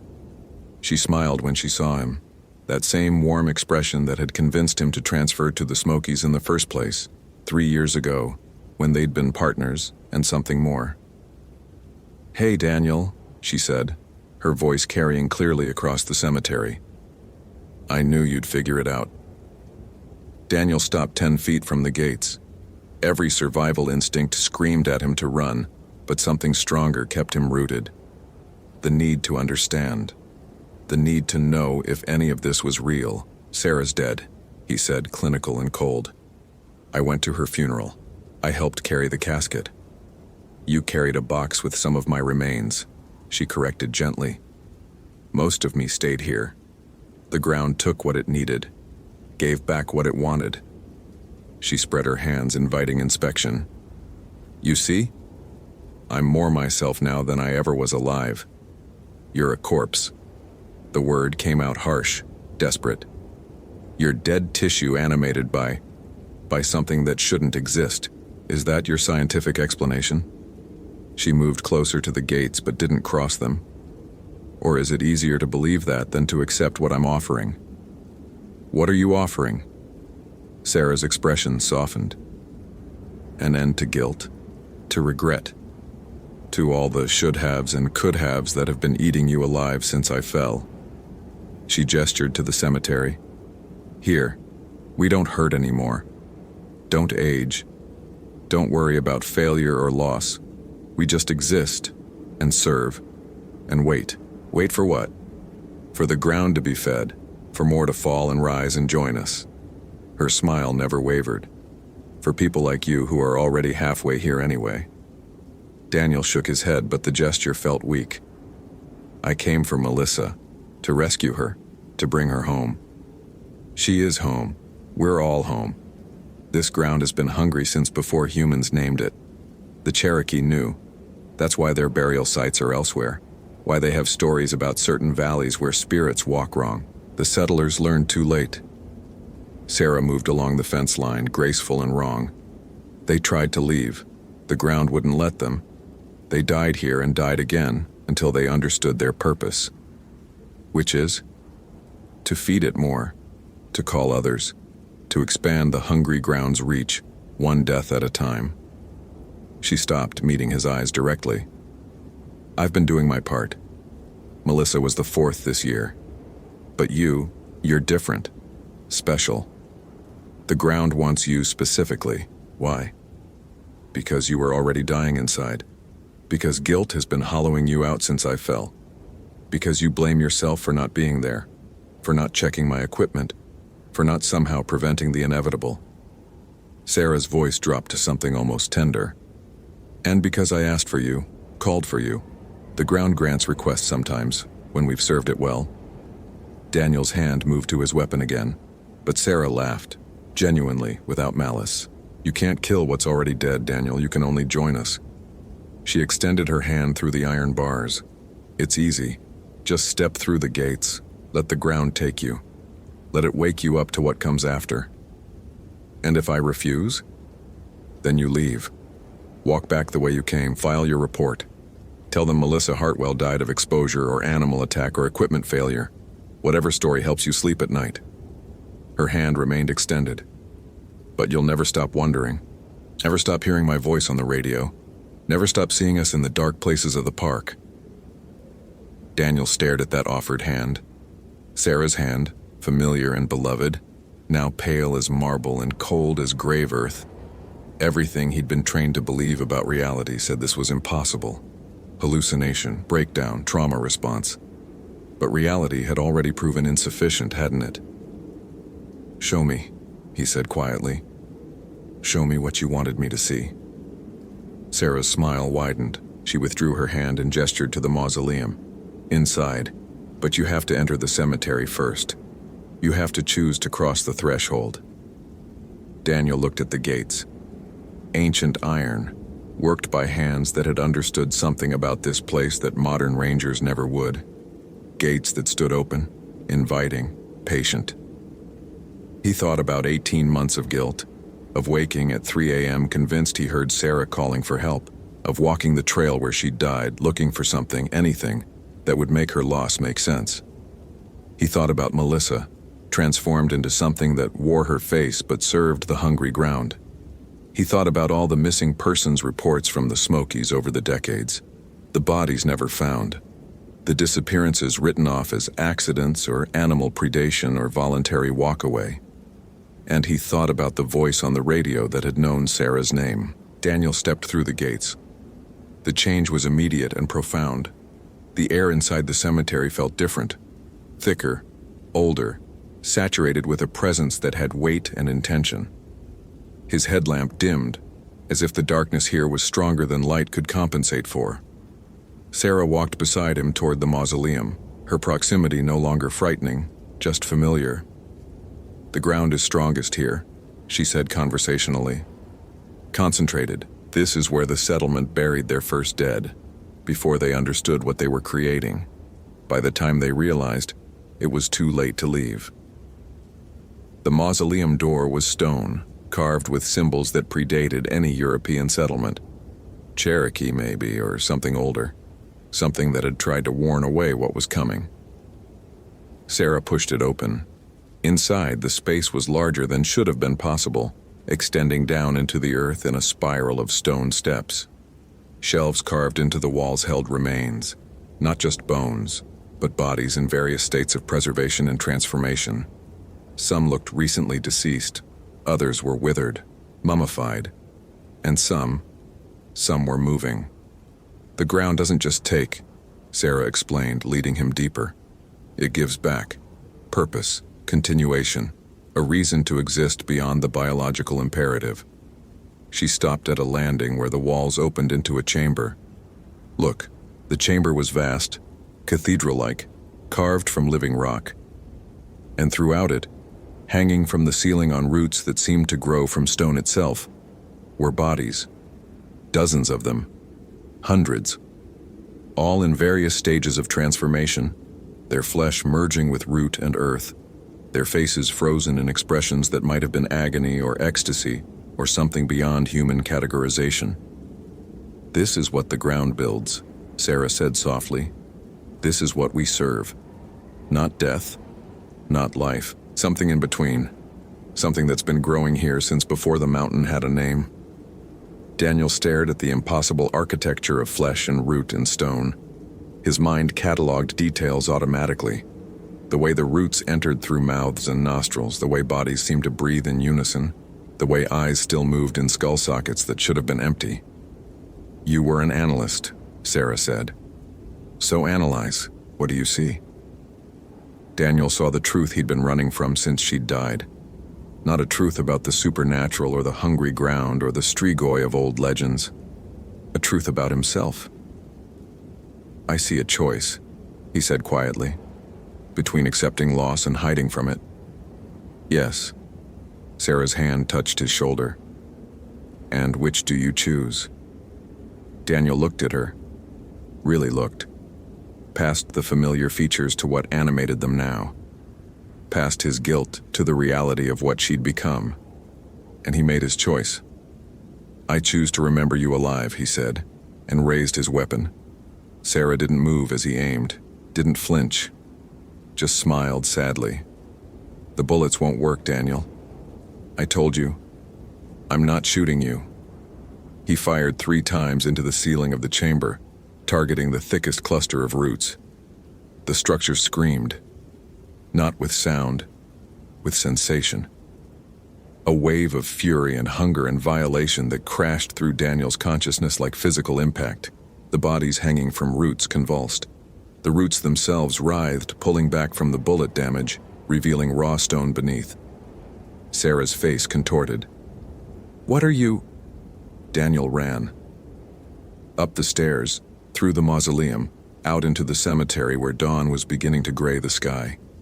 Behind him, that psychic scream intensified, and he heard the pursuit, not footsteps, but something sliding, dragging, pulling itself toward him, with the sound of earth collapsing inward.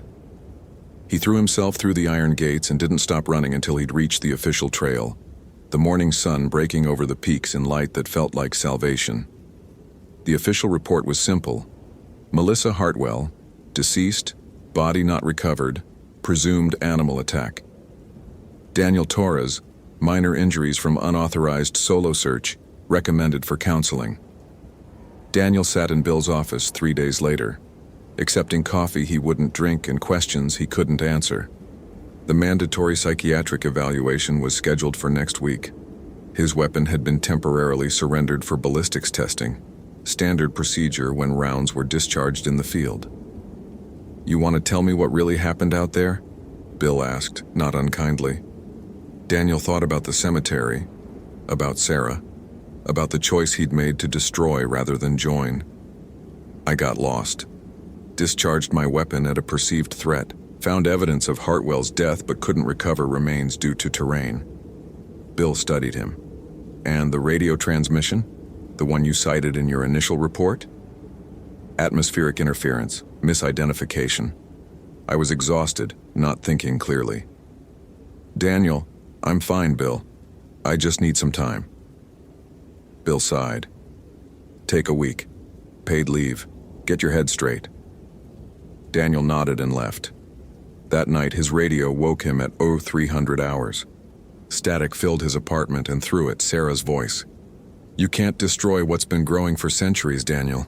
You just made it angry." He unplugged the radio. It kept transmitting. "We're coming for you," Sarah whispered through speakers that had no power. "The ground is hungry, and you showed it where you live."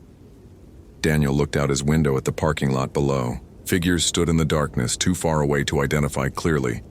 But their postures were wrong, their shapes off, their stillness too perfect. They were waiting. They had always been waiting. And Daniel understood finally that some choices don't end when you make them. Some choices echo. Some grounds stay hungry no matter how far you run. He grabbed his keys and his pack. Didn't know where he'd go. Didn't matter. The hungry ground knew where he lived now. It would follow.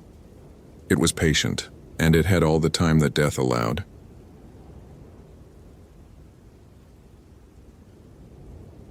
The ice shouldn't have been there at all. William Archer stood at the edge of Knife Lake, staring at the crystalline formations spreading across the water's surface like frozen spider webs. It was July 18, 2011. The temperature gauge on his Garmin GPS map 64 read 84 degrees Fahrenheit. The sun hammered down on his shoulders with the full weight of a Minnesota summer, yet 20 feet from shore, the lake wore a skin of frost that couldn't exist. He'd been a ranger in the Superior National Forest for 8 years, the last 3 specifically assigned to the Boundary Waters Canoe Area Wilderness. William had a degree in environmental science from the University of Minnesota, a minor in climatology, and a methodical mind that solved problems through data and logic. He understood thermal inversions, microclimates, and atmospheric anomalies. None of them explained ice forming in 84-degree heat, while dragonflies traced patterns through the air above it. The sun climbed higher. The ice didn't melt. William pulled out his field notebook and documented the observation with clinical precision. Temperature, humidity, wind speed, exact coordinates. The ice measured approximately 6 feet in diameter, centered around what appeared to be a submerged object. He photographed it from multiple angles with his department-issued Nikon, the camera's timestamp confirming the impossibility. Then he marked the location on his GPS and continued north along the Portage Trail toward the last known position of Kayla Morrison. The 23-year-old had been reported missing 4 days ago by the outfitter in Ely who'd rented her a canoe. She'd planned a solo 5-day trip through the Boundary Waters, experienced enough for the wilderness but not experienced enough to ignore protocols. When she hadn't returned on schedule, the outfitter had called it in. Standard procedure for this region. People got lost, equipment failed, weather turned. Usually they walked out embarrassed but alive. William had taken the case because the missing persons file contained an odd detail. 3 other solo campers had vanished in this same corridor over the past 18 months. The Forest Service had attributed them to bear attacks, drownings, or simple disorientation in the maze of interconnected lakes and portages. Accidents, statistics, nothing that required deeper investigation. But William had pulled the incident reports and noticed something the others had missed. All 4 disappearances had occurred between July 15th and July 22nd. All 4 had been experienced wilderness campers. All 4 had last been seen heading north from Knife Lake toward the Canadian border, following the same chain of portages through increasingly remote terrain. And in the reports from search teams who'd looked for the previous 3, William had found 7 separate mentions of unseasonably cold conditions and unusual frost patterns during the height of summer. The ice on Knife Lake had been his first physical confirmation that something more than random chance connected these cases. William reached Kayla Morrison's last registered campsite at 10:47 a.m.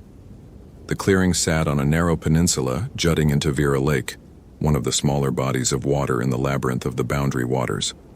The Forest Service's satellite imaging showed it as campsite number 47, a designated spot marked on the official BWCA maps. Basic fire ring, flat area for a tent, good access to water.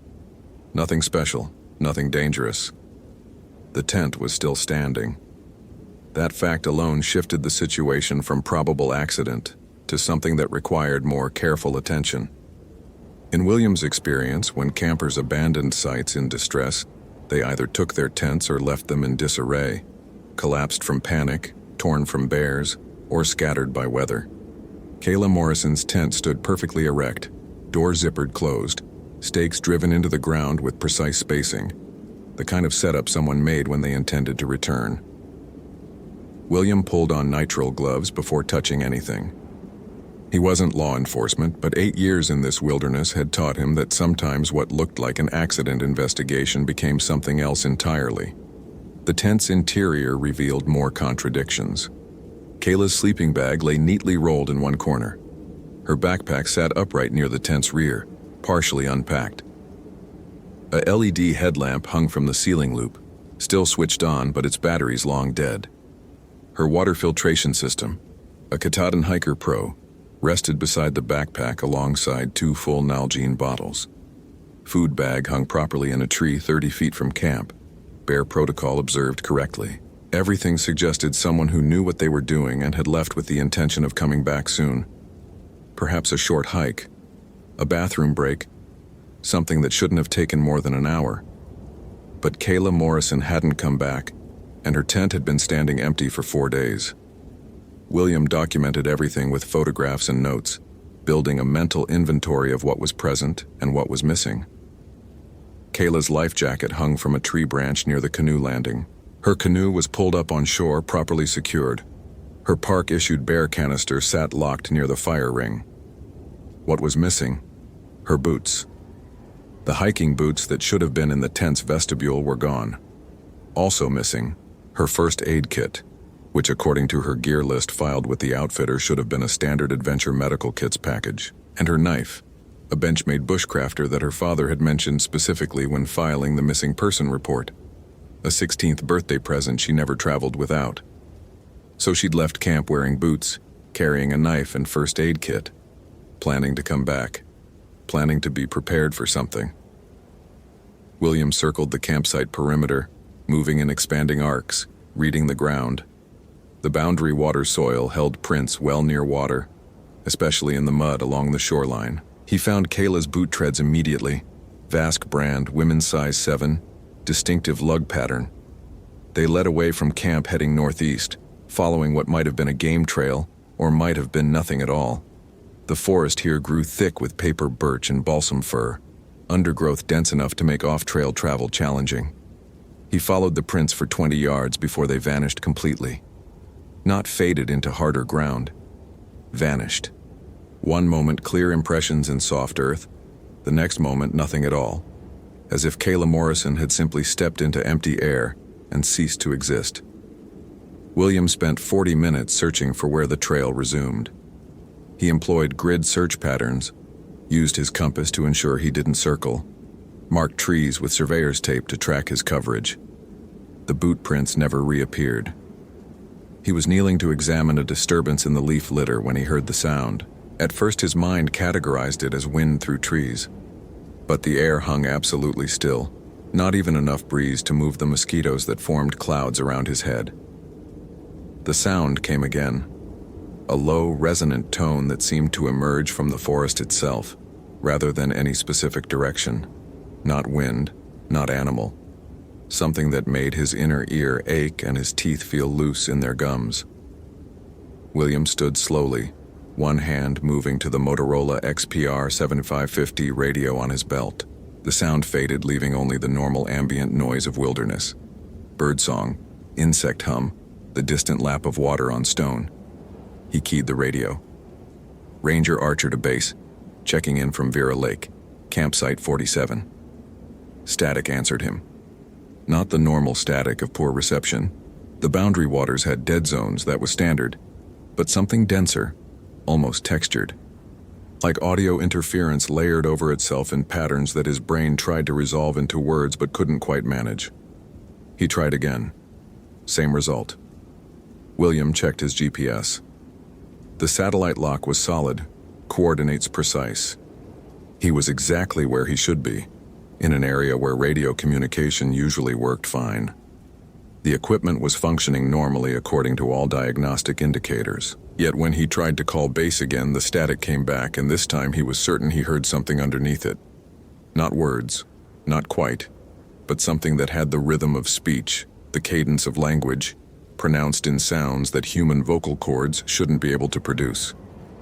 He switched off the radio and stood in the silence of the clearing, analyzing his own reaction.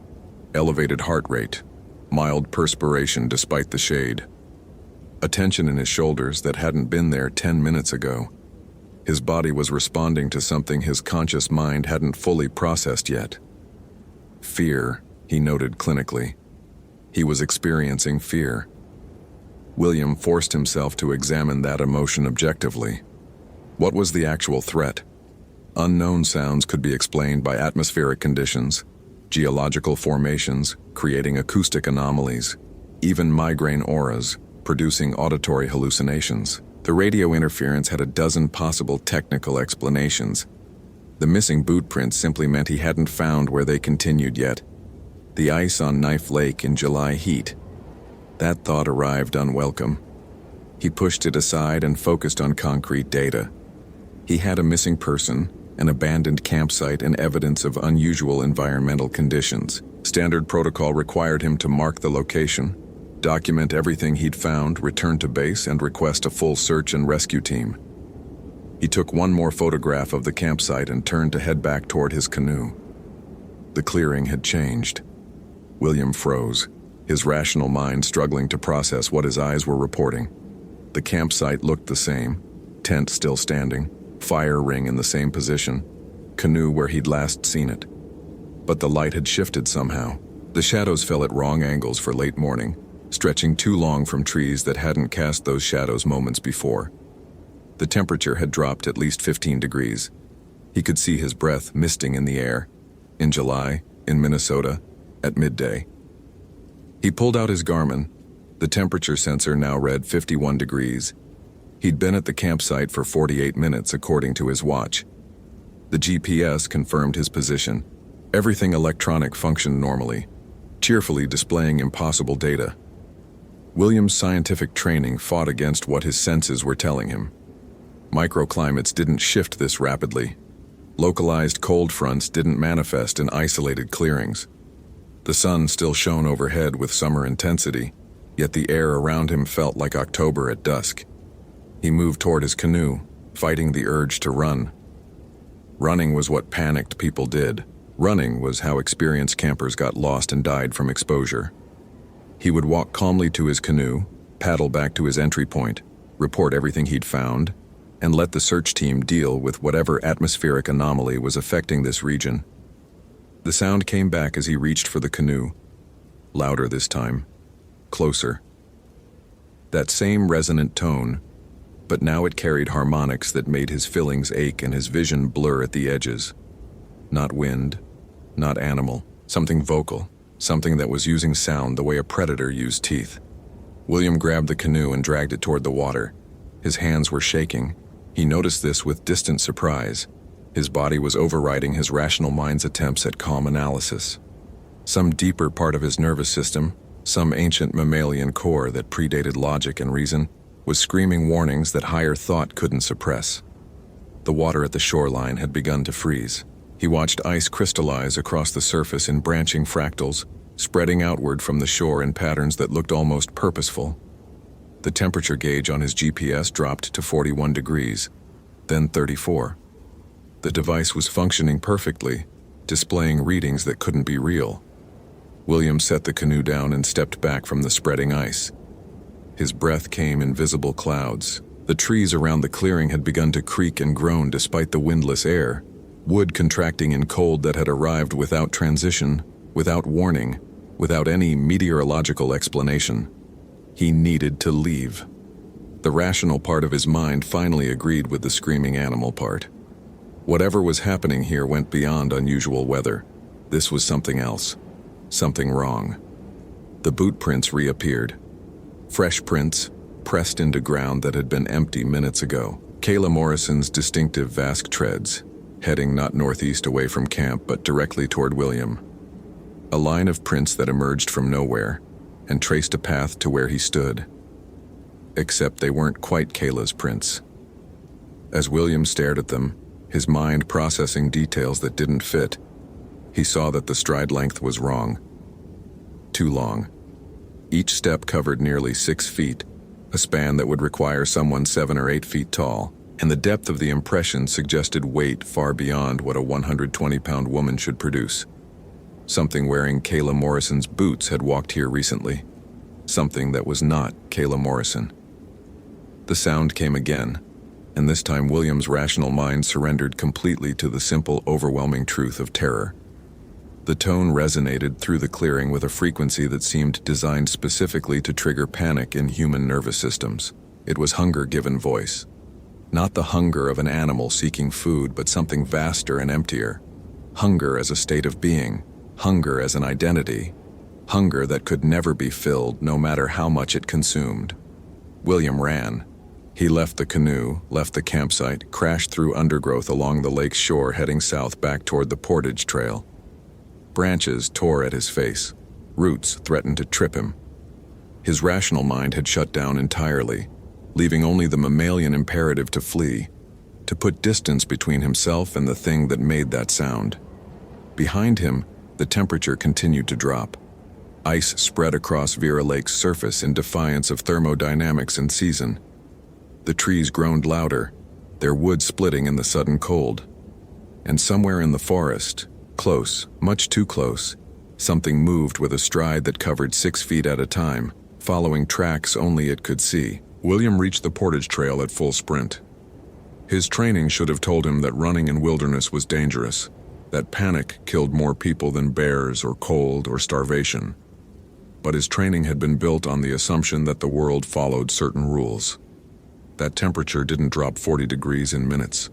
That ice didn't form in July.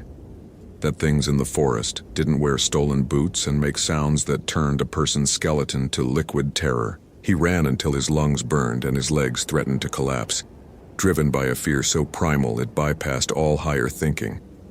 Ran until he realized he had no idea where he was. The portage trail was gone. William stopped, gasping, and turned in a slow circle. He stood in forest that looked identical in every direction. Paper birch and balsam fir, undergrowth thick with ferns and moss. No trail markers, no sightlines to water. No way to orient himself except by the sun, which now hung in a position that didn't match the time on his watch. His Garmin still showed a solid satellite lock.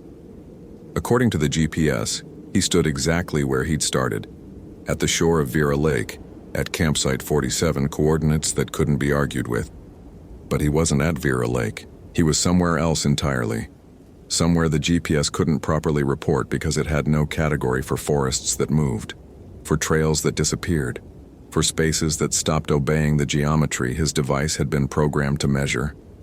William forced his breathing to slow, forced his mind back toward rationality. He was lost. That was unfortunate, but manageable. He had training for this. He carried emergency supplies, water filtration, a compass that didn't rely on satellites, The boundary waters was large but finite. Eventually he would find water, and water would lead to roots, and roots would lead to civilization. The temperature read 29 degrees. Ice crystals had begun to form on the trees around him. He pulled out his compass and watched the needle spin lazily in circles, unable to find north, unable to find anything except its own confused rotation. Another instrument reporting impossible data, another piece of reliable equipment revealing that reliability itself had become negotiable. From somewhere in the forest came that sound again. The hungry sound, the sound that had no right to exist in a world governed by scientific law. And underneath it, woven through it, William heard something else. A voice. Human speech, though the language was nothing he recognized. Syllables that scraped against his hearing like broken glass. Words that his mind refused to fully process because processing them would require accepting truths his worldview had no room for. The voice was calling something. Or perhaps it was calling to something. William started walking, picking a direction at random since his compass offered no guidance. He would move until he found water or a landmark or something that made sense. He would maintain his calm. He would not run again. Running was what panicked people did, and William Archer was not a person who panicked. He was a person who solved problems through logic and method and careful observation of data. Except all his data was wrong. All his instruments were lying. And something in the forest was following him, getting closer with each stride of those impossibly long steps. The trees ahead of him were dead. William stopped at the boundary between living forest and what lay beyond. A line as sharp as a knife stroke divided healthy summer growth from a wasteland of frozen, blackened trees. On his side, green leaves, thick undergrowth, the normal chaos of wilderness in July. On the other side, winter. Not seasonal winter that came with snow and explanation, but something else. A winter that had nothing to do with Earth's axial tilt or distance from the sun. A winter that existed as a presence, an entity, a thing that had claimed this territory and reshaped it according to rules from somewhere outside his understanding. The voice came again, much closer now. Those scraping syllables, that broken glass language. And William realized with sick certainty that he recognized some of the phonemes. Not because he'd heard this language before, but because he'd read about it. In obscure anthropology journals and folklore collections that his rational mind had dismissed as superstition. Algonquian languages, Ojibwe, Cree, or one of their cousins, spoken by something that had once known those languages intimately, had once been human enough to form those words, before hunger had transformed it into something else entirely.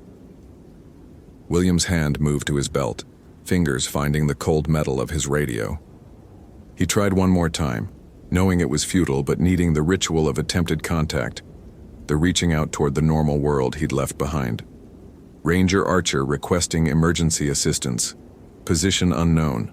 Require immediate extraction. The static that answered him carried that underlying voice again, and this time the words almost made sense. Almost. A sentence in English filtered through something that didn't quite remember how human mouths worked. She ran too. Fast runner. Good meal. Still hungry. William dropped the radio and bolted into the dead forest. Later he wouldn't remember making the decision to cross that boundary. Fear had become something absolute, a force that overrode every other consideration. The rational man who'd started this day solving a missing person case with scientific method had been stripped away, leaving only the animal underneath. The animal that knew predators existed, that understood the reality of being hunted, that didn't care about impossibilities or data contradictions when something hungry was closing in. The dead forest was colder. The temperature gauge on his Garmin, still somehow functioning, still cheerfully reporting, showed 18 degrees. Frost covered every surface. The trees didn't just look frozen, they looked consumed, drained of something essential that had nothing to do with heat or moisture. They stood as hollow shells, their bark splitting to reveal wood that looked almost porous, almost digested. Behind him, moving between the living trees and the dead ones with the ease of something that belonged in both worlds, the hunter followed. William saw it for the first time as a shadow against birch bark. Too tall, wrong proportions. A silhouette that suggested a human figure the way a praying mantis suggested prayer. Similar architecture put to utterly alien purpose. It moved with a gait that covered impossible distance, each stride flowing rather than stepping, as if it didn't quite touch the ground or didn't quite need to. He ran harder, lungs burning in the cold air, legs pumping through frost-stiff ferns.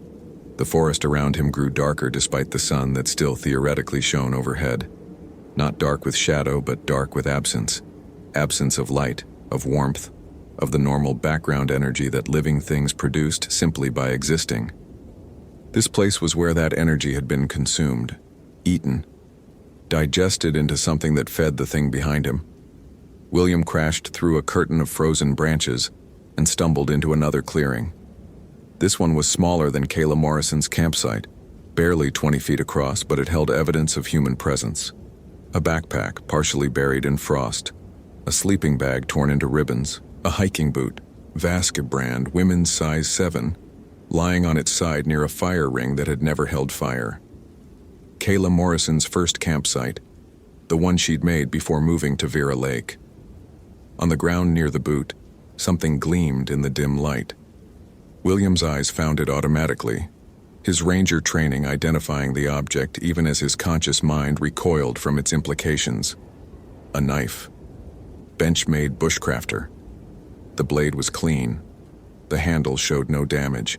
It lay exactly where someone would drop it if they'd been holding it defensively, backing away from something, and then turned to run so fast that they'd simply released their grip rather than waste time sheathing the weapon. Kayla Morrison had made her stand here, had tried to defend herself, had failed. The voice behind him spoke again, those Algonquian syllables scraping against reality. Witiko, Atim, Namakos, words that William's linguistic knowledge recognized even as his sanity tried to reject them. Wendigo, dog, trout, a litany of things consumed, a catalog of hunger never satisfied. He turned slowly, knowing flight was pointless, knowing he'd been herded here deliberately, knowing that whatever he was about to face had been toying with him from the start. The thing stood at the clearing's edge, still partially obscured by frozen trees. Tall, at least 8 feet, gaunt in a way that had nothing to do with starvation, and everything to do with something that existed in a permanent state of incompleteness. It wore remnants of clothing, though whether these were Kayla Morrison's or belonged to earlier victims, William couldn't tell. Its face was wrong in a way his eyes struggled to resolve. Features that suggested a human skull elongated and sharpened, jaw that hinged wider than any human jaw should open. But the eyes were the worst, yellow-white, like old bone or ancient ice. They held an intelligence that was absolutely human and absolutely gone. The awareness of something that had once been a person, that remembered being a person, but had been consumed from within by hunger so vast it had devoured everything else: memory, emotion, mercy, even the basic shape of humanity itself. William's voice came out as a whisper. Wendigo. The thing's head tilted, considering. Then it smiled, revealing teeth that had been filed or had grown into points, a mouth full of cutting edges designed for only one purpose. Smart, it said in English that came from a throat never meant for the language. She screamed, you name it. Still hungry though, always hungry, forever hungry. It took a step forward, and William realized the ground beneath it crystallized into frost with each footfall. The thing carried winter with it. Dragged cold like a cloak, existed as a violation of thermodynamics and season and life itself. He scrambled backward, hand finding Kayla Morrison's dropped knife without conscious thought. The benchmade felt solid in his grip, real in a way nothing else had felt for the last hour. Cold metal, decent balance, completely inadequate for what he faced, but better than nothing. The Wendigo laughed, and the sound had the same hungry resonance as that initial call. Knife didn't help her. Knife won't help you. Nothing helps. Already ate your friend. Already ate 3 before. Already ate the tribe that named me. Still hungry. Always more hungry. It moved with that flowing stride, covering half the clearing's distance in one step. William slashed with the knife, aiming for anything, connecting with nothing. The thing was there and then wasn't, leaving only the cold and the scent of meat left too long in a freezer that didn't quite preserve. "You know what I am," the Wendigo said, circling now, enjoying this. "You know the stories. Curse of the North.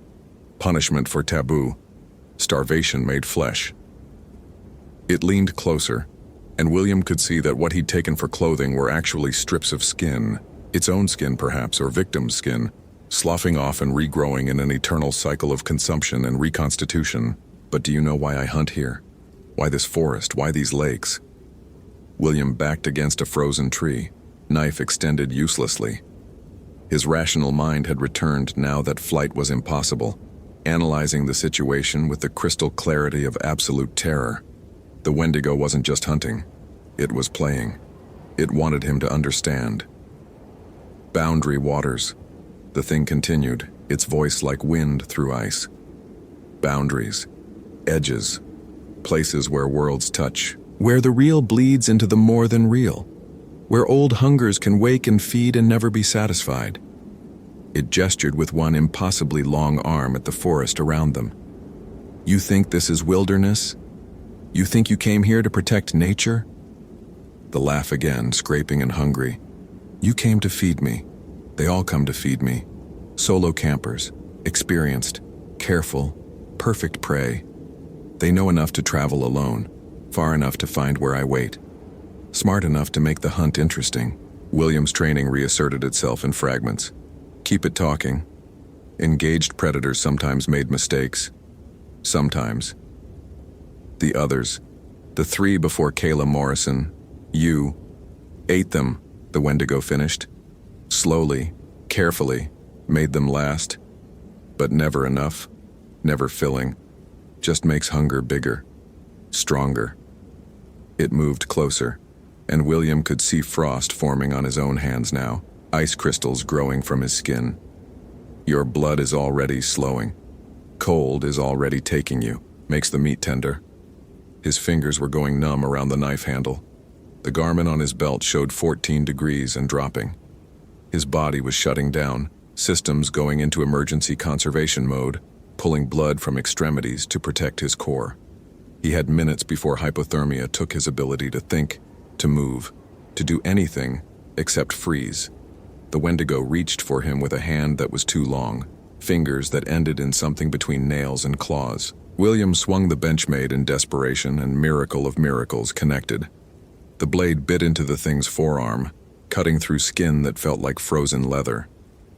No blood emerged. Instead, something like ice crystals and black smoke poured from the wound. The Wendigo hissed and jerked back, more surprised than hurt. "Iron," it said, examining the cut with those bone-yellow eyes. "Forged. Blessed? No. But made with intention, carried with love. Her father's gift." It looked at William with something that might have been respect or might have been hunger intensified. "Good knife. Won't save you, though." William's legs gave out. The cold had reached critical mass, his core temperature dropping past the point where voluntary movement was possible. He slumped against the frozen tree, knife falling from fingers that couldn't hold it anymore. His mind remained clear, hypothermia's final cruelty. But his body had become a prison, systems shutting down one by one. The Wendigo leaned over him, its face filling his vision. That elongated skull, that too wide jaw, those eyes that held all the awareness of the person it had once been, trapped inside something that existed only to consume. "You'll understand soon," it whispered. "When the hunger starts. When it eats everything else. When you become what I am. 4 seasons, they say. 4 seasons from death to transformation. But I'm old now. Strong. Can speed the process. Can make you into Wendigo while you still breathe." It touched William's forehead with one frozen finger, and he felt something worse than cold seep into his skull. A presence. An intention. The beginning of a hunger that would never stop, never pause, never allow anything else to exist alongside it. His vision dimmed, not from cold but from something inside him shutting down, being pushed aside, making room for what the Wendigo was planting in his mind. The hunger. the eternal, consuming hunger. Through fading consciousness, William heard more sounds. Not the Wendigo's scraping speech, but something else. Human voices, motorized sounds, the whoop whoop whoop of helicopter rotors, the search and rescue team. They'd finally traced his GPS signal. They'd finally come. The Wendigo heard them too. It pulled back from William, head cocked, listening. Then it looked down at him with something that might have been amusement or might have been promise. "They'll find you alive," it said. "They'll take you away. They'll warm you up and feed you and think you survived." That too wide smile again. "But I'm already inside you now. Already planted, growing, waiting. 4 seasons. Maybe less. And then you'll understand. Then you'll feel the hunger. Then you'll come back here and you'll hunt with me. 2 Wendigos. Better hunts. More prey." It stepped back into the shadows of the dead forest, and William's last conscious thought before the rescue team found him was the terrible certainty that it was telling the truth, that something had taken root in his mind. Something that even now, as his body temperature climbed and his systems rebooted and his rational thoughts returned, whispered in a voice made of winter and want, "Hungry. So hungry, always hungry. Forever." 3 months later, William Archer sat in his apartment in Duluth, staring at a meal he couldn't bring himself to eat. The doctors had declared his recovery miraculous. Severe hypothermia, they'd said. He'd been at 28 degrees core temperature when they'd found him, the lowest ever recorded in a survivor. By all rights, he should have died or at least suffered permanent damage. But William was fine. Better than fine. His doctors marveled at how quickly he'd recovered, how healthy all his vitals looked, how energetic he seemed despite the trauma. He'd filed his report carefully, editing out the impossible parts. He'd found evidence of Kayla Morrison's campsite. He'd gotten lost and experienced severe hypothermia. The search team had located him before it was too late. No mention of creatures. No mention of winter in July. No mention of hunger. They'd never found Kayla Morrison's body. They'd never found the bodies of the 3 before her. The Boundary Waters kept its secrets. William looked at his untouched dinner and felt nothing resembling appetite. Food tasted wrong now. Everything tasted wrong. Like it wasn't quite what his body needed. Like it couldn't possibly satisfy what was growing inside him. The calendar on his wall showed October 18th. 4 months since the incident. 4 months of feeling something change inside himself. Something fundamental shifting in his metabolism and his thoughts and his dreams. In his dreams, he walked through frozen forests. In his dreams, he hunted. In his dreams, he finally found something that satisfied the hunger. He wasn't hungry for food. Not anymore. William stood and walked to his window, looking north toward Superior National Forest, toward the Boundary Waters, toward the place where something was waiting for him, patient and knowing. The thing that had promised him 4 seasons. The thing that had planted itself in his mind like a seed that grew best in frozen soil. His reflection in the window glass looked back at him. Normal face, normal proportions, normal human features. But when he smiled, just for a moment in the dim light, his teeth looked sharper than they should have been, and his eyes held a color they'd never had before, a yellow-white, like old bone or ancient ice. Outside, the first snow of winter began to fall, and William Archer felt the hunger grow stronger, welcoming the cold like an old friend. Hope you felt genuine terror. If you appreciate authentic horror rooted in real folklore, consider following for more stories. Which moment scared you most? Share your theory about what happened.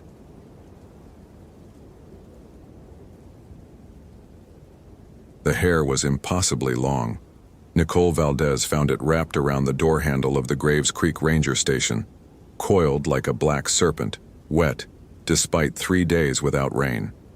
She pulled her hand back before touching it, every instinct screaming wrong. In her 8 years with the National Park Service, she'd dealt with bear maulings, hypothermic hikers, and one memorable incident involving a rabid raccoon and a honeymoon couple. She'd never seen hair like this. It had to be 15 feet long, maybe more. The strands disappeared into the station itself, threading through the gap beneath the door. Nicole crouched, her knees protesting the movement. 42 felt closer to 62 after what happened at North Cascades. After what she saw. After what she failed to prevent. She didn't want to open that door. The October morning pressed against her back, unseasonably warm for the Olympic Peninsula. Fog clung to the old-growth Sitka spruces like something alive and patient. Nicole had transferred to Olympic National Park 6 months ago, hoping distance would quiet the nightmares. It hadn't worked. Every closed door held the possibility of finding another body. Every silence suggested something waiting just beyond perception. Tyler Dawson had been missing for 4 days. Nicole forced herself to stand, pulling the Motorola radio from her belt. The action was automatic, muscle memory from countless routine calls. Her fingers found the transmission button. Valdez to dispatch. I'm at Graves Creek Station. Something. I need backup before entering. Static answered. She tried again. Nothing. Her Garmin GPS showed her exact coordinates. 475883 again. 123.6156 W. Signal strength, 0. That shouldn't be possible this close to the station's repeater. The hair moved.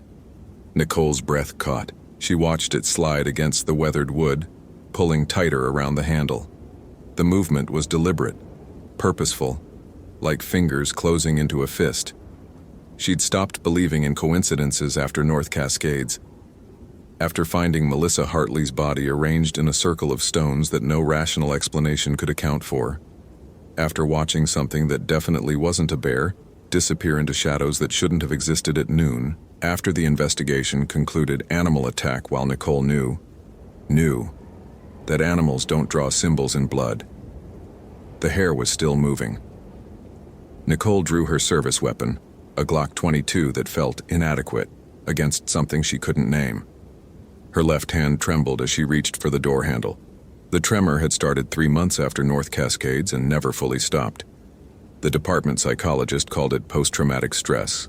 Nicole called it the only honest response her body could manage. The hair felt like ice. She jerked her hand away, but too late. The cold had already traveled up her arm, settling into her chest like frozen fingers around her heart. The door swung open on its own, hinges screaming. The hair pulled taut, then snapped, dissolving into mist that smelled of standing water and something else. Something Nicole recognized from the morgue. Decay. The station's interior looked untouched. Morning light filtered through dust motes suspended in perfect stillness. Tyler Dawson's day pack sat on the desk where he'd left it Tuesday morning, before heading up the Graves Creek Trail to check on reported rockfall damage. His coffee mug still held an inch of liquid grown fuzzy with mold. The calendar on the wall showed October 14, 2014, circled in red marker. Trail maintenance, Wainuchi Pass, 12 miles. He'd never made it 12 miles. Nicole stepped inside, her boots loud against warped floorboards. The station dated back to the 1930s, built by the Civilian Conservation Corps. Solid construction, Douglas fir beams that would outlast the Republic. But something felt fundamentally wrong with the geometry. The room seemed deeper than it should be, the walls angling away from her vision whenever she looked directly at them. She was seeing things again, just like North Cascades, just like the 3 weeks of medical leave that followed, the psychiatric evaluations, the careful documentation of her episode. The temperature dropped 20 degrees in 5 seconds. Nicole's breath plumed white. Frost crystallized across the windows, fractal patterns spreading with audible cracks. Her Glock felt heavy, useless. What do you shoot at cold? The smell intensified. Standing water, yes, but also specific. Hinoki cypress. She'd smelled it once before, years ago during a training rotation in Seattle's International District. An old woman burning incense outside a Buddhist temple, the smoke curling into incomprehensible shapes. Why would she smell cypress here? Nicole moved toward the desk, each step requiring conscious effort. Tyler's day pack beckoned with the promise of answers. She unzipped it with numb fingers. Standard gear, first aid kit, Nalgene bottle still half full, granola bars, topographic map of the Graves Creek watershed marked with his planned route. His park radio, turned off. And something else. Photographs. Nicole spread them across the desk. Polaroids, their colors fading with chemical instability. Each showed the same subject, a small clearing about a quarter-mile up the Graves Creek Trail. She recognized the distinctive split boulder marking mile 0.3, but the photographs showed the clearing across different time periods, different seasons, different decades judging by the clothing worn by the people in each image. People who were all dead. Nicole's hands began shaking worse. She recognized the postures, the way the bodies were arranged, seated upright against trees, hands folded in laps, heads tilted at impossible angles. The same arrangement she'd found Melissa Hartley in, the same positioning that the official report dismissed as predator activity. There were 14 photographs, 14 bodies, 14 deaths in the same clearing spanning what looked like 80 years. The earliest Polaroid showed a young woman in 1930s hiking attire. The most recent showed Tyler Dawson, still wearing his NPS uniform, seated against a western hemlock, eyes open and staring at nothing. The photograph was dated October 15, 2014. Tomorrow. Nicole's vision swam. The room tilted and she grabbed the desk to stay upright. This wasn't real. Couldn't be real. She was having another episode, another break from reality triggered by stress and unprocessed trauma. The department psychologist had warned her about. The hair reappeared. It emerged from beneath the desk, growing from nothing, spreading across the floor in a black tide. Strands thick as rope, thin as spider silk, all moving with unified purpose. They climbed the walls, covered the windows, plunged the station into darkness broken only by Nicole's flashlight. She ran. The door slammed shut before she reached it. Hair wrapped around her ankles, her wrists, her throat. Not choking, but holding, stopping her. The cold intensified until Nicole couldn't feel her extremities. Her flashlight flickered, died, returned, showing something standing in the corner that hadn't been there before. A woman in white. No, not standing. Hovering, 6 inches above the floor, long black hair hanging past her feet, obscuring her face. White kimono soaked through, dripping water that pooled without sound. The temperature plummeted further. Nicole's tears froze on her cheeks. The woman raised her head. Nicole screamed. The face was Tyler Dawson's. Then it wasn't. Features shifting, melting, reforming. A young woman from the 1930s. An elderly man from the 1950s. A teenage girl from the 1980s. 14 faces cycling through endless repetition, each one frozen in the moment of death. Mouths open, eyes empty, expressions of terminal understanding. The entity moved closer without moving at all, suddenly 3 feet away instead of 8. Nicole smelled cypress and standing water and the copper tang of blood. Her service weapon remained in her hand, forgotten. What do you shoot at the dead? Why? Nicole's voice cracked. Wrong question. She knew better. At North Cascades, she'd learned that asking why was how you got killed. The entity there hadn't cared about her questions, her need for understanding. It had simply existed, hungry and ancient, and utterly indifferent to human reason. This thing was different. It wanted her to ask. The entity's mouth opened, Tyler's mouth, wearing the wrong face, and sound emerged. Not words, not human speech. Something between wind through hollow trees and fingers scraping bone. But Nicole understood it anyway, the meaning bypassing language entirely and carving directly into her brain. Justice. For what? The question escaped before Nicole could stop it. The hair around her throat tightened fractionally. Not hurting. Warning. The entity shifted again and Nicole suddenly saw beyond it. The station walls became transparent, revealing the forest outside. But it was the wrong forest. Wrong time. She watched as scene after scene played out in rapid succession. 1934. A young woman hiking alone, encountering 3 men who decided the rules of civilization didn't apply in the wilderness. Her body arranged against a tree, made to look peaceful. Accidental fall. The coroner declared, "Case closed." 1956. An elderly Japanese man, interned during the war, returning to the mountains he'd once loved. Found dead 3 days later, wallet missing. Heart attack, they said. Natural causes. 1972. A teenage girl running from something worse than the forest. Caught anyway. The clearing her final sanctuary. Exposure, the report stated. No investigation necessary. The deaths continued, each one dismissed, each one forgotten, each one leaving a mark in reality that accumulated like scar tissue. The clearing became a wound in the world, and something noticed. Something old. Something that remembered every injustice because it was born from them. The entity showed Nicole more, showed her Tyler Dawson finding the photographs a week ago, tucked inside the station's old filing cabinet. Showed him researching, discovering the pattern, realizing the truth that no one else would believe. Showed him going to his supervisor, to the county sheriff, to anyone who might listen. Shown the door. Crazy, stressed, overworked. Take some time off, Tyler. Get some rest. So Tyler had gone to the clearing himself, camera in hand, determined to document what everyone else refused to see. He'd arrived at dawn 4 days ago, set up his equipment, and waited. The entity had been waiting longer. Nicole watched Tyler's final moments, watched him see something emerging from the morning mist. The woman in white, hair spreading like spilled ink.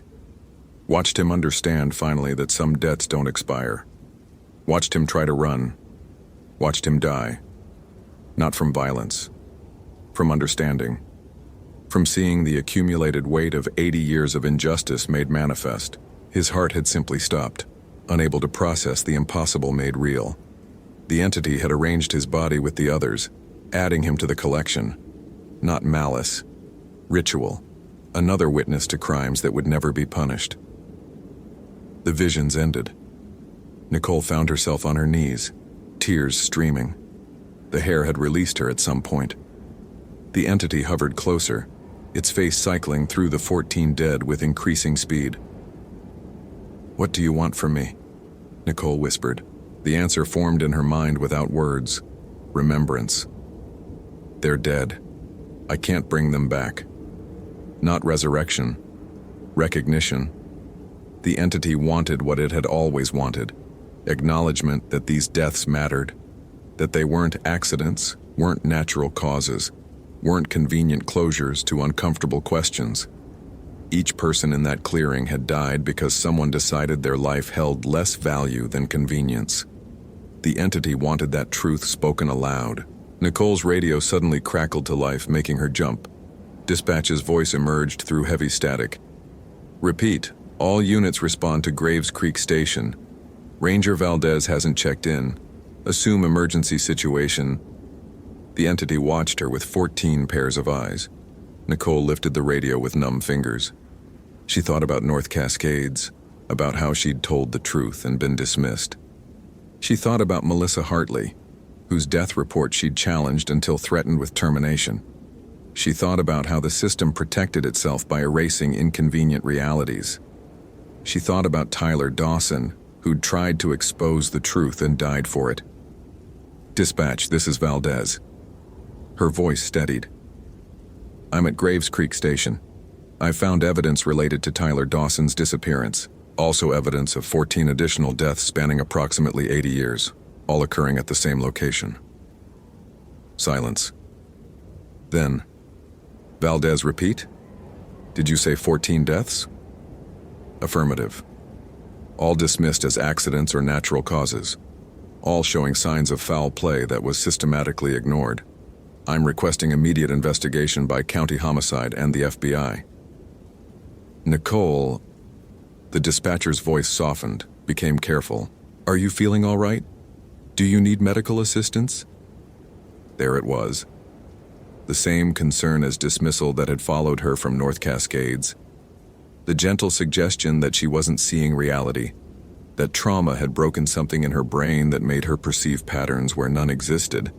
The entity's face stopped cycling.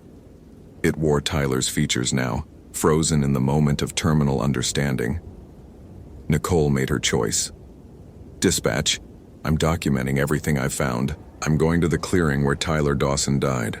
I'll collect physical evidence and photograph the scene. When I return, I'll file a formal report that will not be ignored. Nicole, please don't do anything. Nicole turned off the radio. The entity watched her with Tyler's dead eyes. She could feel its attention like weight, like judgment, like the ocean's pressure at incomprehensible depths. It could kill her as easily as it had killed Tyler. Easier. Instead, it moved aside. The station door opened. October sunlight spilled across warped floorboards, normal and warm and completely at odds with the temperature still freezing Nicole's breath. She stood slowly, her legs threatening to buckle. "I'll tell them," she said to the entity. "I'll make them listen." The woman in white tilted her head, an almost human gesture, almost curious. Then she was gone. The hair vanished. The temperature normalized in seconds. Nicole stood alone in an empty station that looked exactly as it had when she'd arrived, except for one detail. The 14 photographs were gone. No, not gone. Changed. Nicole stared at the desk where they'd been spread. New photographs had replaced them. Modern digital prints. Each showed the clearing. Each showed a different body. Each was dated with precision, including one dated October 15th, 2014, showing Tyler Dawson, and one dated October 16th, 2014, showing Nicole Valdez. Her hands began shaking again. Tomorrow. The entity had shown her tomorrow. She had 24 hours. Nicole grabbed Tyler's day pack and her own gear. The Graves Creek Trail waited outside, winding up through old-growth forest toward the clearing at mile 0.3, toward the place where 14 people had died across 80 years, toward the place that would claim her tomorrow unless she changed something fundamental, unless she made the truth matter more than her own survival. The forest swallowed her within minutes. Douglas firs rose like cathedral pillars, their canopy filtering sunlight into green-tinted dimness. The trail wound upward at a gentle grade, well-maintained, marked with standard NPS blazes every 100 yards. Normal. Safe. Except nothing about this was normal or safe. Nicole found the first sign at mile 0.1, a patch of moss growing in an impossible direction, climbing a tree trunk horizontally before turning straight down. She'd seen similar phenomena at North Cascades, places where reality bent around something it couldn't fully contain. At mile 0.2, the birds stopped singing. The silence pressed against her ears like depth pressure. Nicole's boots were loud on the packed earth trail. Too loud. She found herself walking more carefully, trying not to disturb the wrongness accumulating around her. The split boulder appeared at mile 0.25. Nicole stopped. The clearing lay just ahead, visible through the trees. Afternoon light slanted through the canopy, illuminating a space perhaps 30 feet across. Western hemlocks ringed it, their bark scarred with symbols Nicole didn't recognize. Japanese characters, maybe. Or something older. 14 trees. 14 bodies across 80 years. Tyler Dawson sat against the nearest hemlock exactly as shown in the photograph. His NPS uniform was clean, unwrinkled. No signs of violence, no decomposition despite 4 days of exposure. His eyes were open, staring at something above and beyond Nicole's perception. She approached slowly, knowing what she'd find, knowing it wouldn't matter. The official report would read, heart attack, or natural causes, or some other convenient fiction. It always did. Nicole knelt beside Tyler's body. His skin was ice cold. She checked for pulse anyway. Nothing. His pupils were fixed and dilated. Time of death? Impossible to determine without a medical examiner, but probably 96 hours ago based on his last known location. Except he showed zero decomposition. Except the photographs showed him dying tomorrow. Except time itself seemed negotiable in this place. Nicole pulled out her digital camera and began documenting. She photographed Tyler from multiple angles. She photographed the clearing. She photographed the symbols carved into the trees. Intricate, deliberate, repeating certain patterns. She photographed everything because documentation was the only weapon she had against systematic erasure. The temperature dropped. Nicole didn't need to check her thermometer to know it was happening again. Her breath plumed white. Frost crystallized across the fallen leaves covering the forest floor. The light changed, dimming, as if the sun had suddenly decided sunset came 6 hours early. The woman in white materialized directly in front of Tyler's body. This close, Nicole could see details she'd missed in the station. The kimono was silk, once expensive, now rotted through in places. The hair wasn't just black. It held colors that didn't have names, shifting between absolute darkness and something that hurt to perceive. The woman's feet didn't quite align with the ground, hovering in that 6-inch gap between what was and what should be. Her face cycled through the 14 dead faster now. So fast the features blurred into something almost fractal, a pattern repeating at every scale until it broke Nicole's ability to focus. Then the entity stopped on a face Nicole hadn't seen before. A young Japanese woman, probably late 20s, wearing clothes from the 1940s. Her expression showed no fear, no anger, just absolute certainty. Recognition hit Nicole like physical impact. This was what the entity had been before injustice, before death, before becoming something that existed to remember what everyone else forgot. The entity spoke, and this time Nicole heard actual words mixed with that wind-through-bone sound. Akiko Matsuda, March 17th, 1942. A date Nicole knew. Everyone knew that date, whether they admitted it or not. Executive Order 9066, the beginning of internment. The official erasure of American citizens deemed insufficiently American. You were interned. Nicole's voice barely rose above a whisper. The entity's face remained Akiko Matsuda's. Tule Lake. Family lost everything. Shop, home, future. Released 1945. Returned here. To forest I loved before country decided I was enemy. What happened? Hiking alone. Met 3 men, veterans. Angry about war, about Pacific Theater, about things they needed to blame on someone who looked like enemy. Akiko's face flickered, showing pain for the first time. They hurt me, left me in clearing, arranged my body to look peaceful, to look like I chose this end. Nicole's chest tightened. No one investigated. Japanese woman dead in woods? Akiko's laugh was bitter, ancient. Ruled suicide. Case closed. Family told I was unstable. War trauma. Better to forget. And you couldn't forget. I couldn't leave. Akiko gestured at the clearing, and Nicole suddenly saw it differently. Saw the accumulated anger of 80 years crystallized into something almost geological. I stayed. I watched. I saw others come. Others the world decided didn't matter enough to investigate properly. Each death another wound. Each dismissal another scar. So you started collecting them? Remembering them, Akiko corrected. Their deaths mattered. They deserved to matter. If authorities wouldn't give them justice, I would give them remembrance. Nicole understood now. The photographs. The bodies arranged like exhibits. The entity forcing witnesses to see what had been systematically ignored. Not revenge, memorial. Tyler Dawson tried to expose this, Nicole said. He tried to make people see. And they called him crazy. Akiko's face hardened. Same word they used for you after North Cascades. After you found Melissa Hartley and told truth no one wanted to hear. Nicole flinched. How do you know about...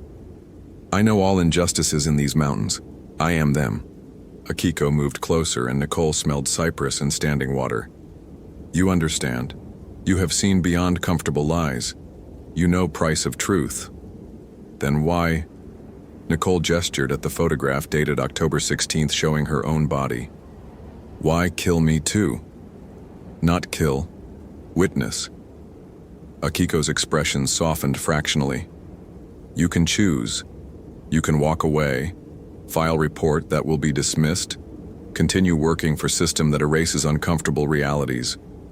Or you can stay. You can see everything. You can become testimony that cannot be ignored. Nicole's throat went dry. Become testimony means dying, means transforming, means joining us in place between forgotten and remembered, means becoming evidence system cannot erase. Akiko gestured at the trees, and Nicole saw them clearly now. All 14 victims, transparent and watching. We are proof. We are documentation. We are what remains when official records lie. The other spirits became more solid. Nicole recognized them from the photographs. The young woman from the 1930s, the elderly man from the 1950s, the teenage girl from the 1970s. Tyler Dawson stood among them, his expression peaceful now. They were offering her a choice. Die trying to convince a system designed to dismiss her, or die becoming permanent evidence of that system's failures. Nicole thought about her 8 years with the National Park Service, about the countless incident reports that disappeared into bureaucratic void, about Melissa Hartley's case, closed despite her formal protests, about Tyler Dawson, who'd tried every proper channel before coming here alone, about how the living could rationalize anything, but the dead couldn't be ignored forever. If I join you, Nicole said slowly, what happens? You become guardian of this place. You witness new injustices. You preserve evidence in forms that transcend official channels. Akiko's hair shifted, and Nicole saw images in the strands. Documentaries yet to be made, investigations yet to be opened, truths yet to emerge. Your death would have meaning. Your existence would have purpose. And if I leave? You file your report. It is dismissed. You are placed on administrative leave for psychiatric evaluation. Eventually, you resign or are terminated. Tyler's death is ruled natural causes. These 14 murders remain officially unsolved accidents. Akiko's gaze intensified. And you spend rest of your life knowing you chose comfortable lie over difficult truth. Nicole looked at Tyler's spirit. He nodded slightly, acknowledging the impossible choice. She thought about her apartment in Port Angeles, sparsely furnished because she'd never really unpacked after North Cascades, about her strained relationship with her family, who thought she should let go of her obsession with Melissa Hartley, about her complete lack of social life, friends, connections, all sacrificed to a job that demanded her silence as the price of employment. What exactly would she be leaving? How does it work? Nicole asked. Akiko extended her hand. Up close, Nicole saw the fingers were wrong, too many joints bending at impossible angles. You take my hand. You step into clearing. You accept what you cannot change. Your body stops. Your consciousness remains. You become testimony. Does it hurt? Less than living with lies. Akiko's expression was almost kind. Tyler did not suffer. None of us suffered in transformation. The pain was in dying before, in injustice itself. This is relief. Nicole's hand trembled as she reached out. Her fingers hovered inches from Akiko's impossible hand. She thought about the photograph dated October 16, 2014, showing her body arranged against a tree. Tomorrow. A day she could avoid by simply walking away. A day that felt inevitable regardless. Her radio crackled. Valdez, this is dispatch. Your supervisor is requesting immediate return to headquarters. We're sending units to your last known location. Please respond. They were coming to bring her back, to file the report that mattered more than truth, to protect the system from uncomfortable questions. Nicole turned off the radio. She looked at Akiko's extended hand, at Tyler's peaceful spirit, at 14 victims transformed into permanent witnesses. She stepped into the clearing. The temperature plummeted so fast her blood felt like ice in her veins. Nicole gasped, and her breath emerged as something solid, crystallizing in the air. Akiko's hand closed around hers, and Nicole felt reality bend. Time became negotiable. She saw the clearing across 80 years simultaneously, saw Akiko's murder in 1945, saw each subsequent death layer upon layer, palimpsest of injustice. Saw Tyler Dawson's final moments. Saw her own body tomorrow, arranged against a western hemlock, eyes open and staring at truth. Saw herself standing beside that body, transparent and witnessing. The transformation felt like drowning in reverse, not suffocation but sudden, overwhelming clarity. Nicole's consciousness expanded beyond the comfortable boundaries of self. She felt Akiko's memories, Tyler's final understanding, all 14 victims' accumulated knowledge.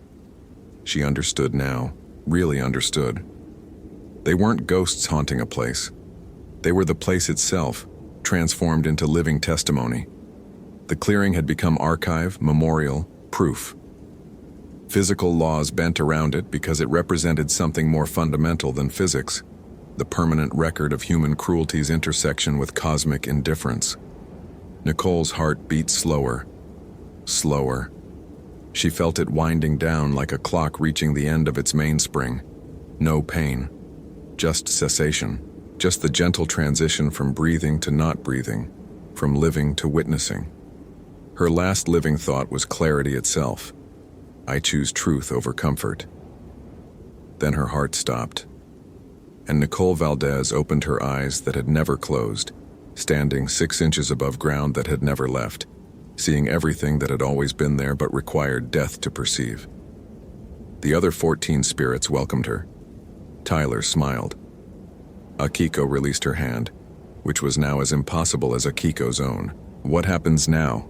Nicole asked, her voice whined through hollow trees. Now we wait, Akiko said. We witness, we preserve, and eventually, maybe next year, maybe next decade, someone will come who actually listens. Someone will investigate properly. Someone will expose the pattern we've documented. And if no one comes, then we remain. Permanent record, eternal testimony. Akiko gestured at the clearing, and Nicole saw it transform into something between memorial and museum. The dead cannot be silenced like the living. We have patience. Nicole looked at her body, which wouldn't be found until morning when the search teams arrived. They would rule it heart attack, natural causes, stress-related cardiac event. They would reference her history at North Cascades, her psychological evaluations, her pattern of seeing connections that made colleagues uncomfortable. They would bury her next to unrelated graves and consider the case closed. But Nicole would remain here, transformed into evidence that would outlast any report. She felt the clearing's power growing with each witness added to its archive. 15 spirits now. 15 testimonies. 15 pieces of proof that some injustices transcended official channels. Time passed differently now. Nicole watched seasons cycle, search teams come and go, her body discovered and removed and processed and buried. She watched her supervisor file reports emphasizing her mental health history, watched her apartment emptied, her possessions donated, her existence reduced to footnote. And she watched October 16, 2015 arrive, 1 year later. A young ranger named Kevin Park stood at the clearing's edge, staring at symbols carved in trees. He'd found Tyler Dawson's hidden research, the files everyone else dismissed. He'd followed the trail despite orders to let it go. Nicole felt Akiko stir, felt all 15 spirits focus their collective attention on this new arrival. Kevin pulled out his phone, began photographing everything. His hands shook, but he didn't stop. He saw something in the patterns, something that mattered. Maybe this was the one who would listen. Maybe 15 witnesses were finally enough. Nicole stepped toward him, not to frighten, not to harm, just to witness, to document, to add her testimony to the permanent record that truth existed, even when convenient lies prevailed. Kevin's phone captured her image, transparent, hovering, undeniable. He stumbled backward, terrified, but he didn't delete the photo, didn't run. He stood there, shaking, and took 17 more pictures. Then he left, and Nicole knew with the certainty of the dead, that this time would be different. This time someone would listen. The photograph dated October 16, 2014 had shown her body, but it hadn't shown the whole truth. Because Nicole Valdez hadn't ended. She'd transformed into something the system couldn't erase. Evidence incarnate. Testimony eternal. Proof that some debts don't expire. The clearing grew colder as autumn deepened into winter. The 15 spirits maintained their vigil, patient and permanent, waiting for the truth they preserved to finally matter more than the comfortable lies people preferred. And in Port Angeles, Kevin Park uploaded 17 photographs to servers far beyond one supervisor's ability to delete. The permanent record was building. The dead were patient. Justice might take decades, but remembrance was eternal. Hope you felt genuine terror. If you appreciate authentic horror rooted in real folklore, consider following for more stories. Which moment scared you most? Share your theory about what happened.